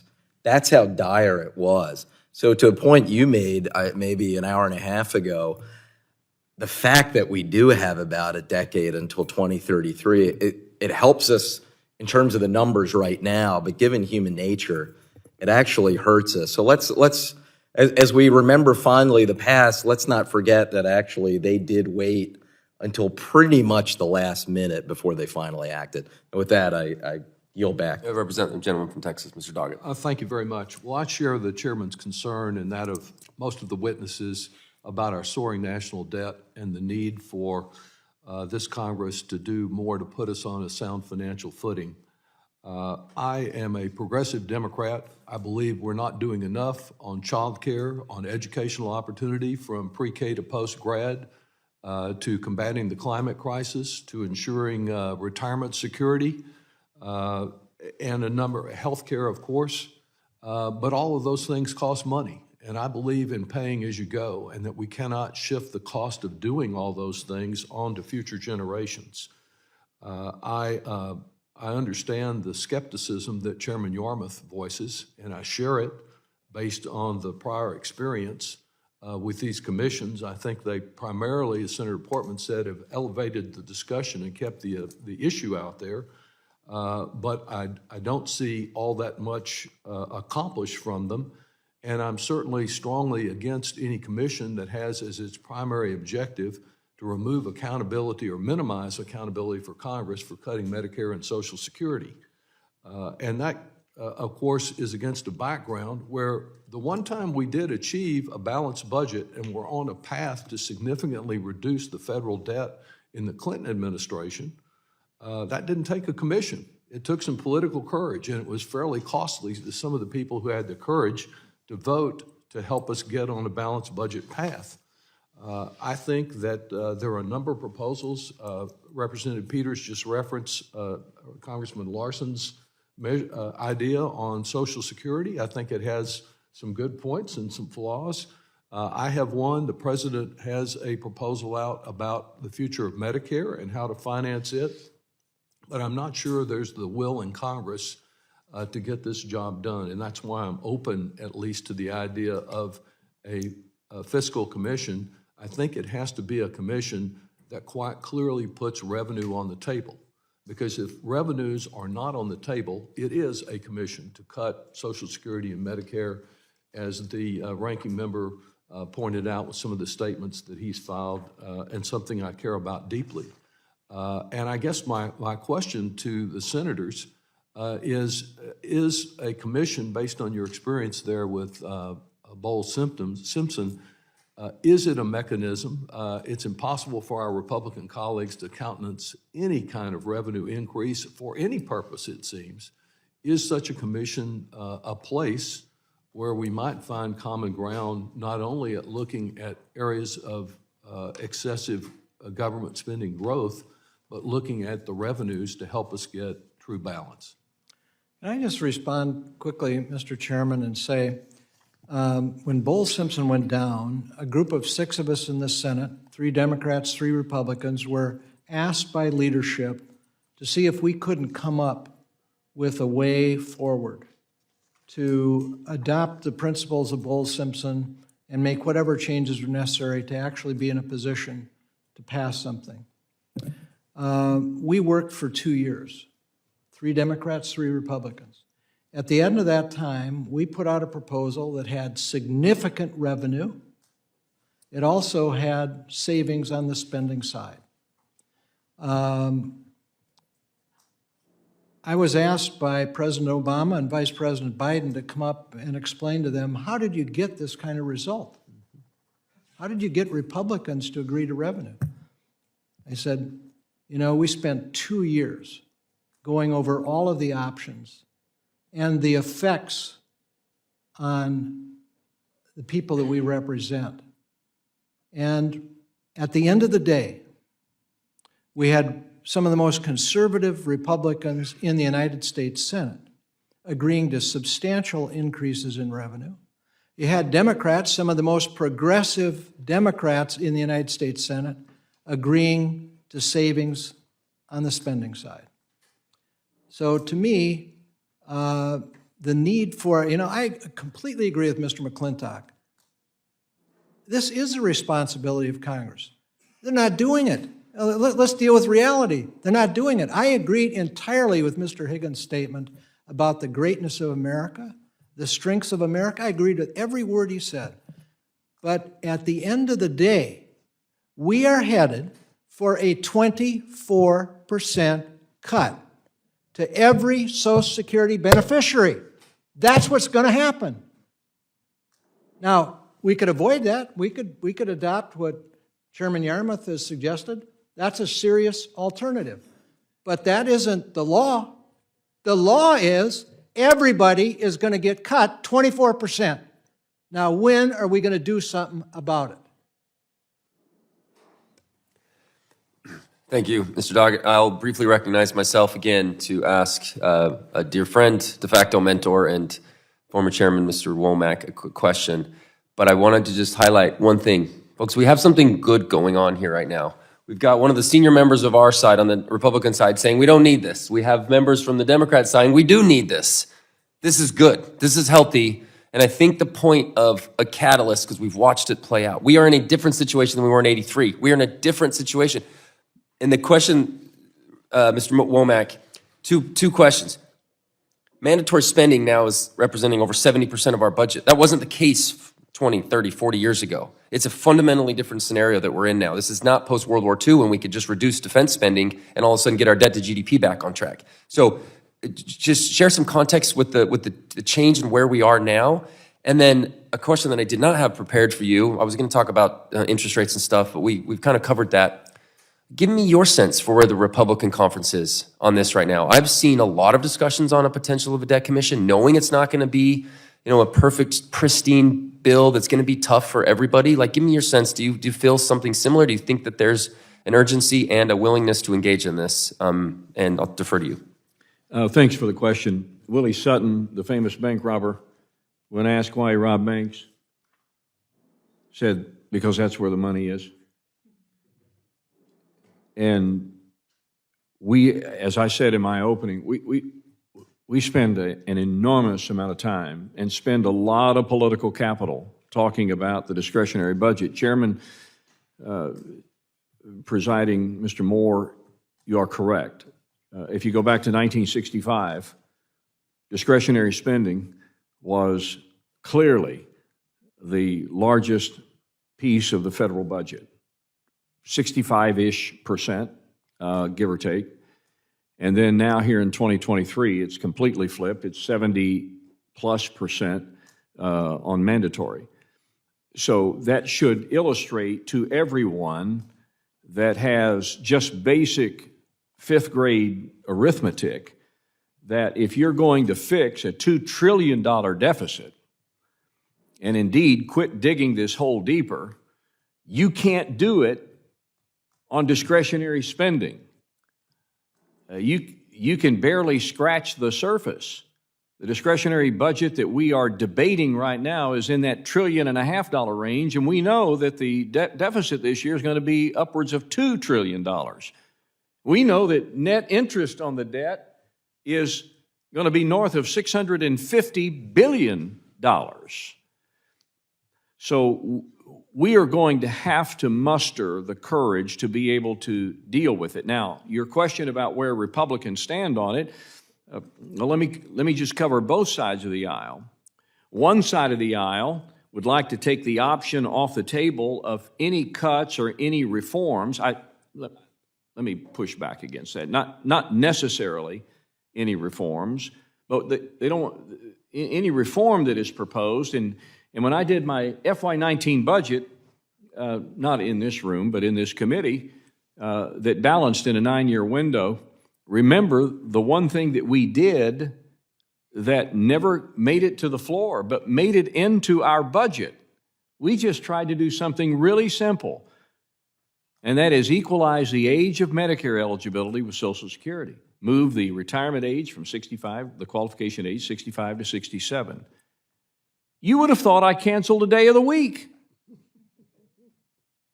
So my argument is, if you can't do something like that, then what, pray tell, can you do to fix the bigger problem? And then when you look to my friends in my caucus, when you start talking about any additional revenues, well, that's hands off. That's why when Senator Conrad said, and I totally agree. And look, I know when this is over and it's published, that the next ad against me is going to be, yeah, this guy wants to raise your taxes. No, what I'm simply saying is when you're this deep in the hole, you better consider every available option on the table, or else you're never going to fix the problem. And that's why it's going to require the courage of the American people. It's why I said that we have to make our constituents subject matter experts, because I believe in my heart this, that if our constituents knew across the spectrum of this great country that this was the near-term biggest national security and economic challenge facing our country, they would step up to the plate and say, I will do my part. That's what Americans do. I will do my part. But they don't trust this Congress because we always have some way around it. We always have an exit ramp. We always have some other way of deferring the challenge. So again, Chairman Moore, I would tell you that if we can educate our constituents and make them subject matter experts, whether it's a commission or a fiscal State of the Union or any other mechanism, then I think we would be on the road to solving the problem and being able to take the heat that the members will fade away, whether it's restructuring or whether it's revenues or any other available option. Sorry to belabor the point. Thank you, Chairman. I would like to add that every town hall you come to for me in my district, there's a 5 or 6 slide presentation that we do. It's my former consultant coming out, where I really do try to educate and make people understand why we're in the situation that we are, and I just avoid rhetoric and just tell people the facts. And when I do, they actually appreciate it. So I'm trying to do my part, 30 to 40 person town halls at a time.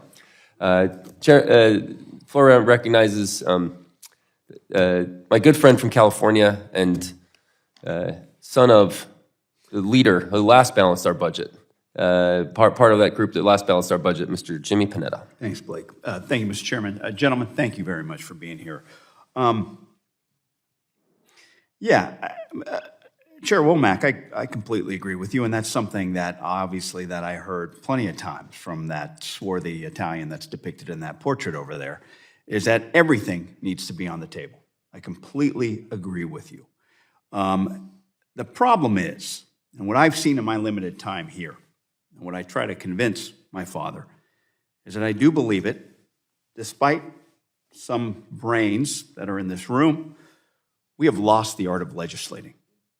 We have not got to the point where we've really given that time needed to develop the policy upon which then we can educate the people. And that has a lot to do with leadership and so many other things that we can go on and on about. But I think that really is to our detriment, because when we don't have policy to rely on, then we're left with politics. And we don't have that will to lean in to the policy. And politics sort of dictates what we do. So that is why I'm a firm believer in the Fiscal Commission. It is why I am concerned about our increasing debt and deficits, and I'm committed to working across the aisle to put our country on the path to fiscal responsibility. And like Chairman Yarmouth said, and like many of you are stating, there just isn't the political will to get our fiscal house in order when we use regular order, unfortunately. You got Democrats who are opposing spending cuts, you got Republicans who are opposing tax increases, and we end up increasing our spending and passing tax cuts and ballooning our deficits. Meanwhile, we have a lack of action to shore up our trust funds. It means that we're facing steep cuts to Social Security and Medicaid in a decade. That's why I'm a strong supporter of the commission. That's why I'm proud to introduce the legislation that Scott and Bill put together in regards to this commission and as members of the Bipartisan Fiscal Forum. And I do want to make something clear. As we heard, I do think everything should be on the table, and that includes revenue. The United States is a low-tax country, ranking 32nd out of 38th in OECD countries in terms of tax to GDP ratio. I just think we'll never come to an agreement if we take one half of that equation, revenue, off the table. Now, Brian Riddell, Manhattan Institute, said something that I believe in, that commissions can be useful if both parties are truly committed to achieving an outcome rather than just checking the box. And I think, unfortunately, the way we legislate or don't legislate these days is we just check the box. And that's why I think we need to have this commission to help us get past the politics and help us actually focus on policies that will affect the future. I'm out of time. I do have questions, but I will yield back. Thank you. Thank you. The chair now recognizes a gentleman from Maryland, Mr. Trone.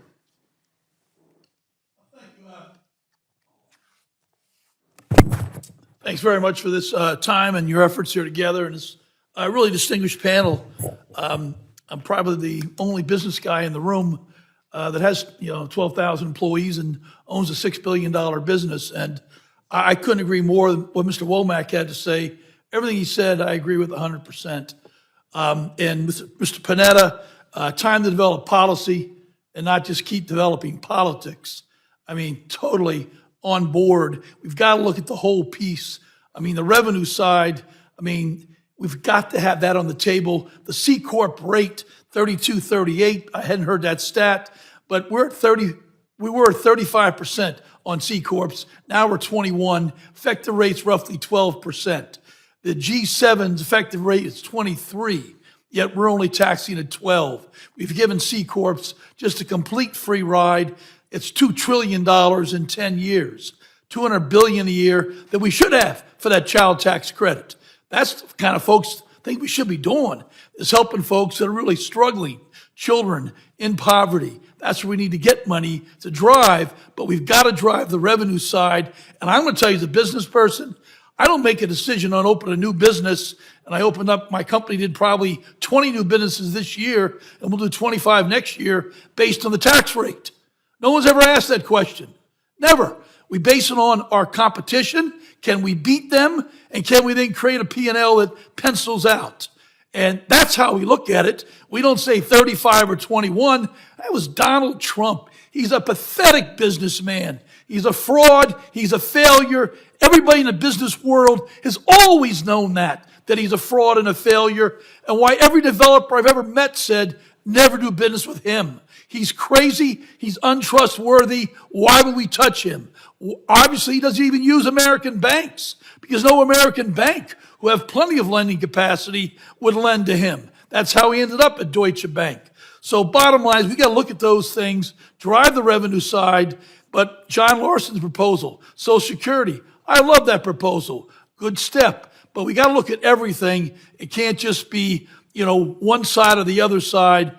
So, but I guess I have one quick question. I got 30 seconds. Mr. Yarmouth, I've always loved working with you. What's holding us back from a serious bipartisan discussion? Is it special interest, the PACs, or members afraid of a primary challenger?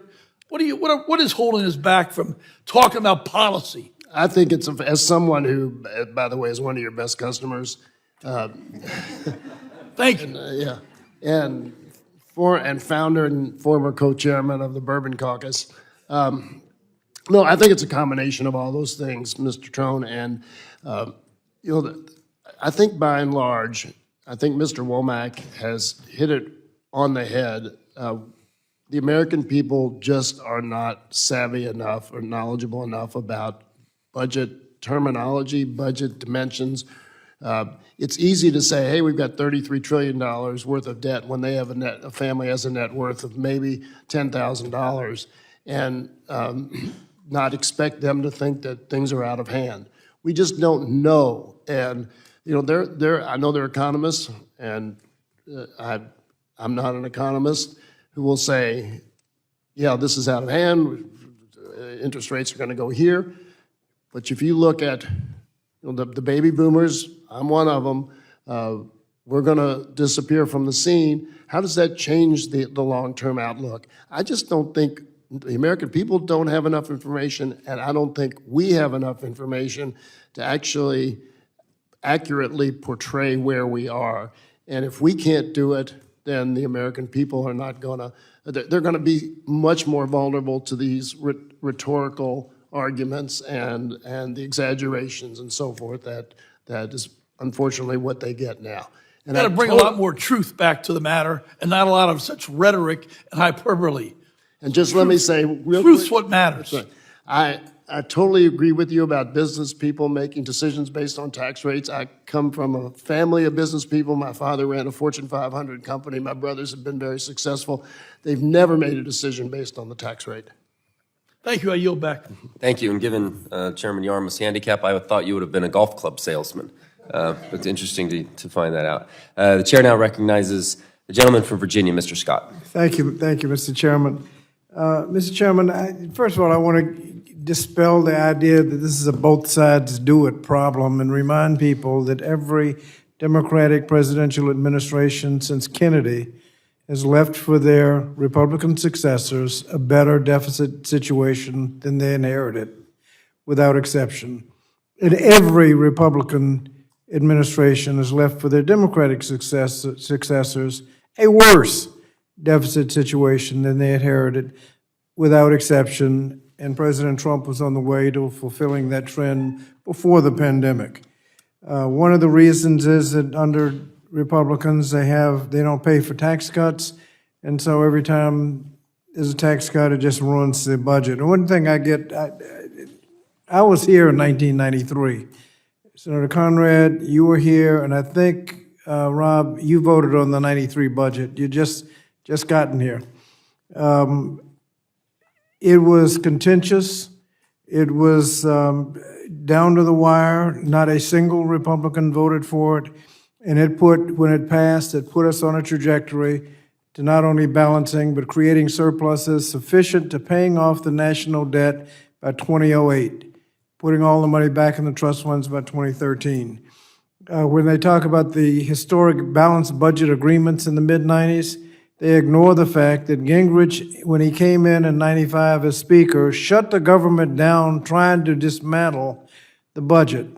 And he couldn't do it because Clinton wouldn't budge. And the budget continued to succeed, went in a balance and a surplus. And if you wanted to know what the Republicans had in mind, we found out in 2001 when they had the trifecta, the House, Senate, and President, when you had massive tax cuts, 2 wars not paid for, tax cuts not paid for, prescriptive drug not paid for, and all of that budget projection of paying off the national debt evaporated. One of the reasons the the differential between Democrats and Republicans is unpaid for tax cuts. So I would ask Representative Womack if you would agree as a condition of starting the commission, an agreement that we'd go to pay-go for tax cuts. I believe in any mechanism that can be enforced without Congress deciding that we're not going to enforce it. And I think we can go back to pay-go and we can have a long conversation about whether pay-go was actually enforced. Well, let me just say, reclaiming my time, under the Democrats, we pay for new spending and we pay for tax cuts. Under Republican rule, you pay for new spending, but you do not have to pay for tax cuts. Well, I mean, I would agree that principally, if you're going to have any impact on the budget in a negative way, that you need to have a mechanism in place that either provides an offset that you will honor. Well, I'm talking about starting a commission. I have no time left, so let me just pose some questions. If y'all want to answer them, fine, but I think they just ought to be posed anyway. The ranking member pointed out that the public, given the choice of taxing people over the present limit of $160,000 on Social Security, would rather do that than suffer benefit cuts. On a commission, one of the problems with the commission might be that dealing with short-term budget problems, how do you deal with long-term problems like climate change, investments we need to be making, how would they be? They would not be well reflected. And a concern that there's a difference between talking about doing something and actually doing something. The commission may give many people an opportunity to pretend that they're doing something and delay the inevitable. We have tough choices to make. We just need to make them. And with that, if anybody wants to comment, otherwise I'd yield back. Sir, defer to you, Senator. Very briefly, I'd say this to the congressman who I enjoyed working with very much back in the day. You know, it just strikes me that we've got an opportunity to take this on in a structure that gets both people at the table focusing on the issues, whether it's climate, whether it's revenue, whether it's spending, that you have an opportunity to be at the table to have these serious discussions. We all know the way the budget process works now, you really don't have that opportunity. You know, we're both locked into a partisan struggle that avoids the real tough discussions that we need to have. And will it work? I have no idea. The one thing I know for sure is that what's happening now is not working. And it strikes me that let's have an opportunity to try something else. Let's have an opportunity to try something different. That's what I'd say to the gentleman. Mr. Chairman and Mr. Scott, two points I want to make. This is going back to the Joint Select Committee on Budget Process Reform. We went into the process reform process recognizing that it was a process. It was designed to change the process. It was not based on developing some kind of outcome, i.e., what we're going to do at the end of this thing is going to create some outcome. What we wanted was to improve the process. And the process involved a number of things that are included in my testimony this morning. The other thing that we were able to put in this package was realizing that a balanced budget amendment is problematic for the Congress for a lot of reasons, that we installed a debt to GDP target, which we thought would be very important. Debt to GDP meaning that in these larger policy discussions, climate change et al., you look at those policies in terms of what is it going to do to the economic condition of the country if you do it or don't do it, and does it fit within the debt to GDP range so that we could start to encourage, Mr. Yarmouth talked about how you either cut spending or you raise taxes. Well, actually, there is a third option out there. Grow your economy. And that's what happens when you have the larger policy discussion. So debt to GDP became our metric to use. And by the way, that was a Sheldon Whitehouse recommendation.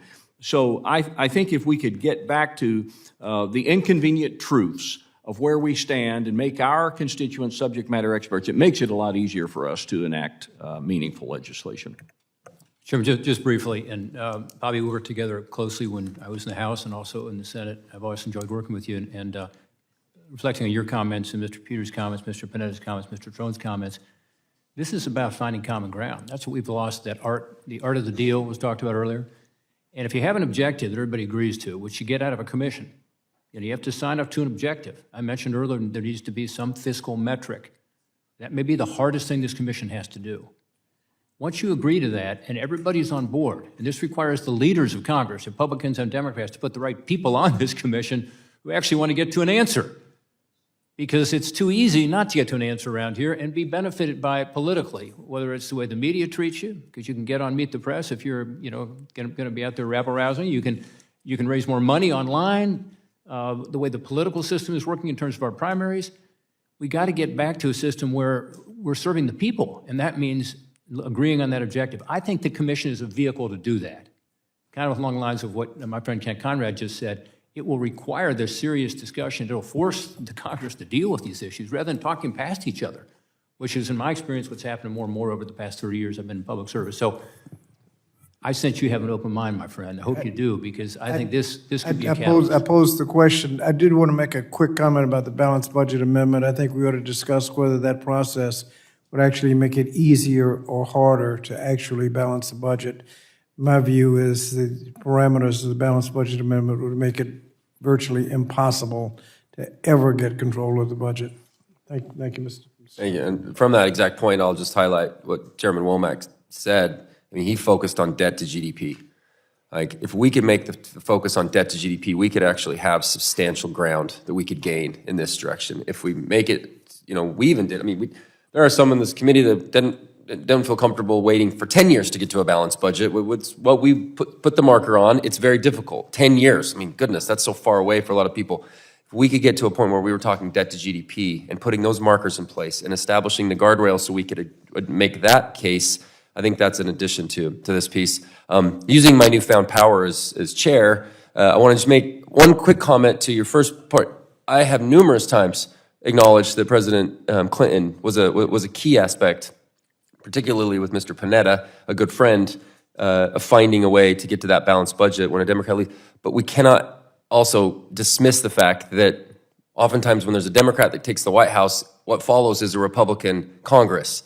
And that friction also creates good outcomes for us to be able to make movements here. And so that happens in many, and when it moves the other way when there's a Republican. And so there's, to say that Republican presidents haven't cared about this, I don't think is fully accurate. And I'm willing to address it on both sides. The point I would like to quickly make, what we've gotten to the point where we've gotten in Congress is this once-in-a-generation type of legislating that happens when you have the trifecta. When you have the White House, House, and Senate in one party, we have this knee-jerk reaction to go big. And that's not ultimately the best 2030 long-term approach to legislating. So we, 2017 made big, I think the Tax Cut and Jobs Act did an exceptional job of growing the economy, but we didn't take much advantage of finding areas to reduce our spending. That's a criticism I have of our own party. And the 2021 experience that I had when the trifecta existed in the Democrat Party, we had a $1.9 trillion bill in ARPA with no offset spending that whether you blame it, inflation all on that, I don't. I said there's a lot of factors that contribute it, but I agree with Larry Summers when say this was a huge contributor to our inflation. So we get into these modes of we have to go big now because we have the trifecta. We got White House, House, and Senate, and we can bypass the filibuster, so we got to go big. Instead, this is we're trying to do the opposite here and make something 30 years out. I have 4 kids, 10 and under. That's all I care about. I care what they're going to be doing. If they're sending $1 of tax and 50 cents of it goes to paying the interest when they get their first job, I will have failed my job right now. And I don't want to fail this job. So I just like to add some context there that we have these moments in split government to actually make some progress here. So thank you. With that, I appreciate the latitude that I gave myself, apparently. To yield now to Mr. Espaillat, gentleman from New York, to recognize him. Thank you, Mr. Chairman. Budgets are political documents. They pretty much state what our values are, what we believe in, how do we look at the state of the economy in America. Budgets they have a heartbeat, they have a pulse. And part of the problem in developing a fair and transparent budget that reflects the condition of America, hunger in America, people's inability to pay rent in America, the struggles of working families in America, is the fact that many of my colleagues in Congress are millionaires. And so as a result, they are unable to penetrate and reach out of the bubble and see what the American people are going through on a daily basis. And so, for example, the child tax credit program was referred to here as an entitlement. $2,000 for a 17-year-old or under. That results to $166.66 a month for a mom. Is that going to break our back? That's something that we cannot do for somebody that maybe is on a hunger line, trying to feed their families. The earned income tax credit for poor families that are making under $59,000 a year. Just a little push so they could maybe buy Pampers, milk, and maybe be able not to fall back on the rent. Is that going to break our backs? And so we propose a commission here. Some folk call that the paralysis of analysis. America is smart. They read through stuff. You know what they say out there, those that cannot go outside of the bubble because they just have so much money in their bank accounts that they don't have a clear vision? You want to kill a good idea? Build a commission. You want to stop innovativeness? Give it to a task force. You want to have deep cuts that cut to the bone like they try to do this year? Study it. Create a study group. This year we had an agreement between the leader of our House and the president. Some of us felt that they usurped appropriators like myself that constitutionally have the power of the purse. And that wasn't enough. They broke the agreement and they came here and they wanted to cut it to the bone. That mom that wants $166.66 per month through a child tax credit, they wanted to cut what some of you call entitlements to the bones. Now, revenue. Revenue is at the center of this because the Trump tax cut benefited the very wealthy, the very rich, not the police officer, not the teacher, not the civil servant, the very rich. That's an entitlement, a corporate entitlement. And that's right at the core, and it's not talked about, debt and deficit. So, Mr. Yarmouth, thank you for still having a fail grade in your lapel. And I want to hear from you, if you may. What is the role of these Trump tax cuts for the very rich in the current fiscal condition facing the nation? You know, talking about tax cuts, thank you, Mr. Espaillat, for that question. I go back to my brother, who's been very successful in business and always voted Republican because he wanted to pay less tax. Well, back in 2008, he called me and he said, "John, you'll be happy to know that Judy, his wife, Judy and I are maxing out to Barack Obama and we're voting for all Democrats this year." And I said, "That's great, Bob. What was your epiphany?" And he said, he's in the barbecue business, barbecue restaurants. He said, "I finally figured out that if nobody can afford barbecue, it doesn't matter what my tax rate is." And I think, in terms of, Chairman Moore's comment about debt to GDP ratio. There are an awful lot of economists now who say that's not a meaningful ratio. It doesn't really reflect the sustainability or indicate the sustainability of our debt.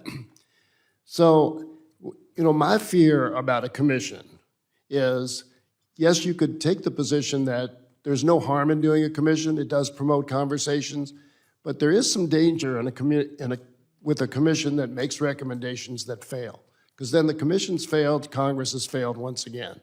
So if you said, we're gonna do a commission which actually analyzes the question of debt sustainability and doesn't get into recommendations for cuts or increases and so forth, and really provides some education as opposed to suggestions, I might be much more inclined to accept that, because I think that would be a valuable thing for the country to have.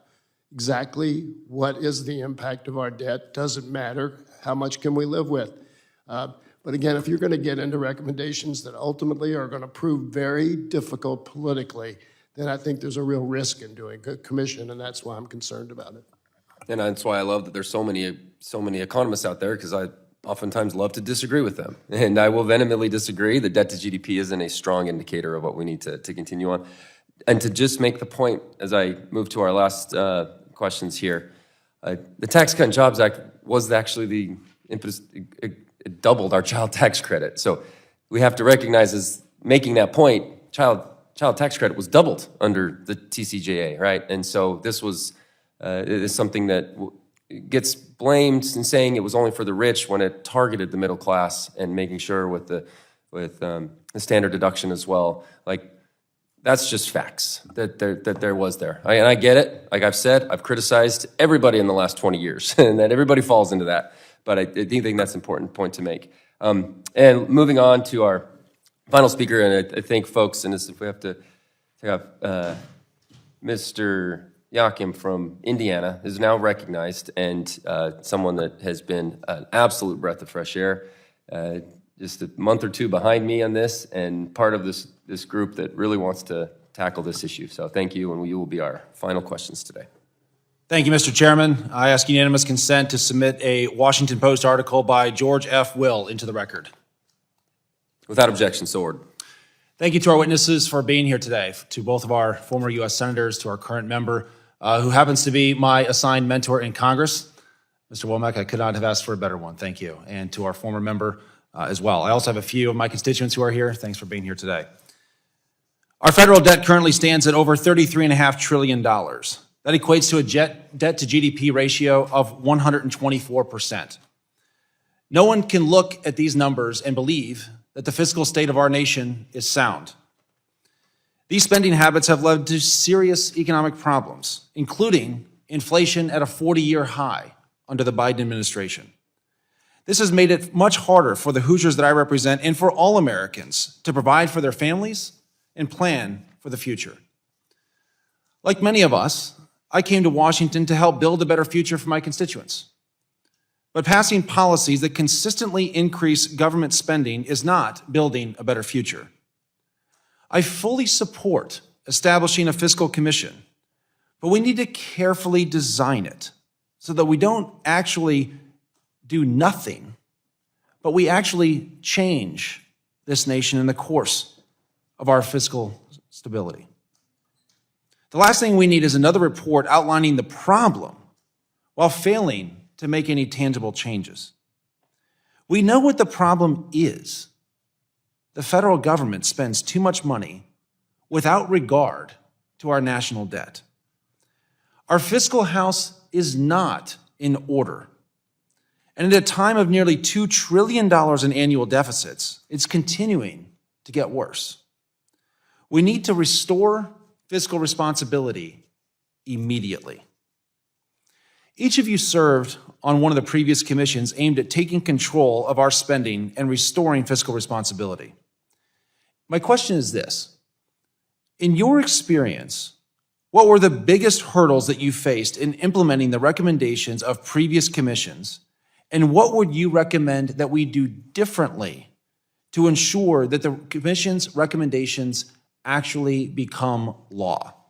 I'd like to start with my House mentor, Mr. Womack. Well, you raise a good question, and as I've said a couple of times in my testimony here today, the challenge with Congress is that we create commissions and we create task forces and we look at problem sets and we develop potential solutions, and then there's no real mechanism to give them the force of law. And so as a result of those, we look at them, they become shiny objects, and we acknowledge and brag about our great work, and it goes into our resume, but it never becomes, the law of the land. And so there has to be some mechanism in place that gives it the force of law. Congress just has too many areas, and we defer. We defer past milestones. We defer past holidays. We defer past elections. We defer. And it makes it easy, they call it kicking the can down the road. It makes it really easy to move it to the next milestone. Right now, we're on a continuing resolution till November the 17th. That's the next milestone. And we will do something that will move us past that milestone. And then the next milestone is going to be the holidays. And then the next milestone is going to probably be the 24 election. And so we just have to have some ability to be able to constrain Congress from moving past the moment to some future milestone and give it the force of law today. So if that can be accomplished, then I think we're well on our way to solving for the crisis. Now, the other thing I'll say, and then I'll finish, and that is, so much of what we're talking about today becomes what I call an inconvenient truth. And the American public we're afraid to tell the American public the inconvenient truth, because if you tell them what the problem is, they're going to want to know what the solution is. And as soon as you advocate for a solution, that trial balloon gets shot down before it gets 6 inches off the ground. And then you become a marked target. So those are the issues that we have to settle within ourselves, both sides of the aisle, and give us an opportunity to put this issue behind us, because it is a growing threat to our country. Thank you, Congressman Womack. And Senator Portman, same question. What would you recommend that we do differently to ensure that the next commission that's set up actually makes recommendations that become law? Yeah, good question. By the way, I appreciate your comments on not just laying out a problem, but actually coming up with a solution. The problem is pretty easy to describe, and everybody on both sides of the aisle has kind of railed on the problem from a different perspective. But the question is, how do you actually, again, come up with a metric that makes sense, whether it's a 10-year balanced budget, whether it's a debt to GDP, and then have the objective of everybody there on that commission dedicated to trying to get there, to find that common ground. If you don't have that, it's not going to work. So I think that's maybe the most important thing. Second, I will say, just to the comment that some of these commissions or groups don't end up, getting passed. Again, 60% of Simpson-Bowles ended up getting passed by roughly 2015. I was on this super committee. I said it wasn't too super. Almost all of our suggestions ended up getting incorporated over time. It's amazing, because members of Congress were desperate to find, some proposals, and the super committee looked at this, even though the super committee itself failed to get a majority vote. The ideas and the research that was done was very helpful. And then finally, as we talked about earlier, just raising the visibility of this issue, forcing Congress to deal with it. But I would say, to answer your question more directly, the other most important aspect, other than having this objective, having the commitment to find that common ground, would be having a up or down vote. So I think you've got to have the ability to have an expedited procedure in the United States Senate, and then to have a vote. As you know, the Senate is a tougher body to deal with regard to the rules, and then the House, not just the 60 votes, but the fact that things can get hung up. So you have to have an expedited procedure, and eventually force a vote, force the ability of this Congress to come together and make a tough vote, tough decision. As I said earlier, I think what the commission gives you is hopefully trust. It builds trust by choosing the right people and the right experts, and just being straight like you are in Indiana and the Midwest, and just telling people this is what it's about. Second is, I do think it provides some knowledge, information that maybe not everybody has, because you'll have people who are really targeted and focused on this issue. And I think Mr. Yarmouth and others who talked about that would be a good thing about it. And then third, if you have a commission that's going to report, it does provide a little political cover. And people say, well, maybe, you know, we don't need political cover in here. Well, obviously we do, because, you know, nothing else has worked. And the cover is, hey, this isn't perfect, not what I would have done exactly, but on the other hand, $33 trillion. Your 4 boys, your kids and grandkids. I mean, this is something that, you know, we have to suck it up and do the right thing for the country. So I think those are the ingredients for success. Thank you, Senator Portman, and Mr. Chairman, thank you for chairing this committee hearing today on the biggest domestic. Mr. Yakum, could I interject one thing? Please. When this whole discussion about the budget process, this whole discussion about the debt commission, this whole discussion about the fiscal condition of our country, and back to your question about what we can do to put some teeth into it and to constrain Congress, it reminds me of the cab drive I had in Cairo, Egypt, when I was deployed back in 2002, right after 9/11. We're driving down the road in the cab, and it's all over the road, and it's a 3-wide lane, and there's 4-wide traffic. And I asked the cab driver, I said, hey man, do you not see the lines in the road? And he looked at me and he said, those are merely a suggestion. And that's exactly how I would describe the process that the U.S. Congress uses to manage its budgets, and precisely why we are in the condition we're in. I yield back. I could not agree more, and thank you, Congressman Womack. Mr. Chairman, I yield back. And I couldn't come up with better comments to end on than all of that. Very clear statements about the need for this and putting into perspective. So thank you all. Thank you, Senators Portman and Conrad, and Chairmans Womack and Yarmouth, all dedicated public servants and willing to have made a mark on this place and continuing to do so. So thank you all very much. Please be advised that members may submit written questions to be answered later in writing. Those questions and your answers will be made part of the formal hearing record. Any members who wish to submit questions for the record may do so within 7 days. And with that, committee stands adjourned.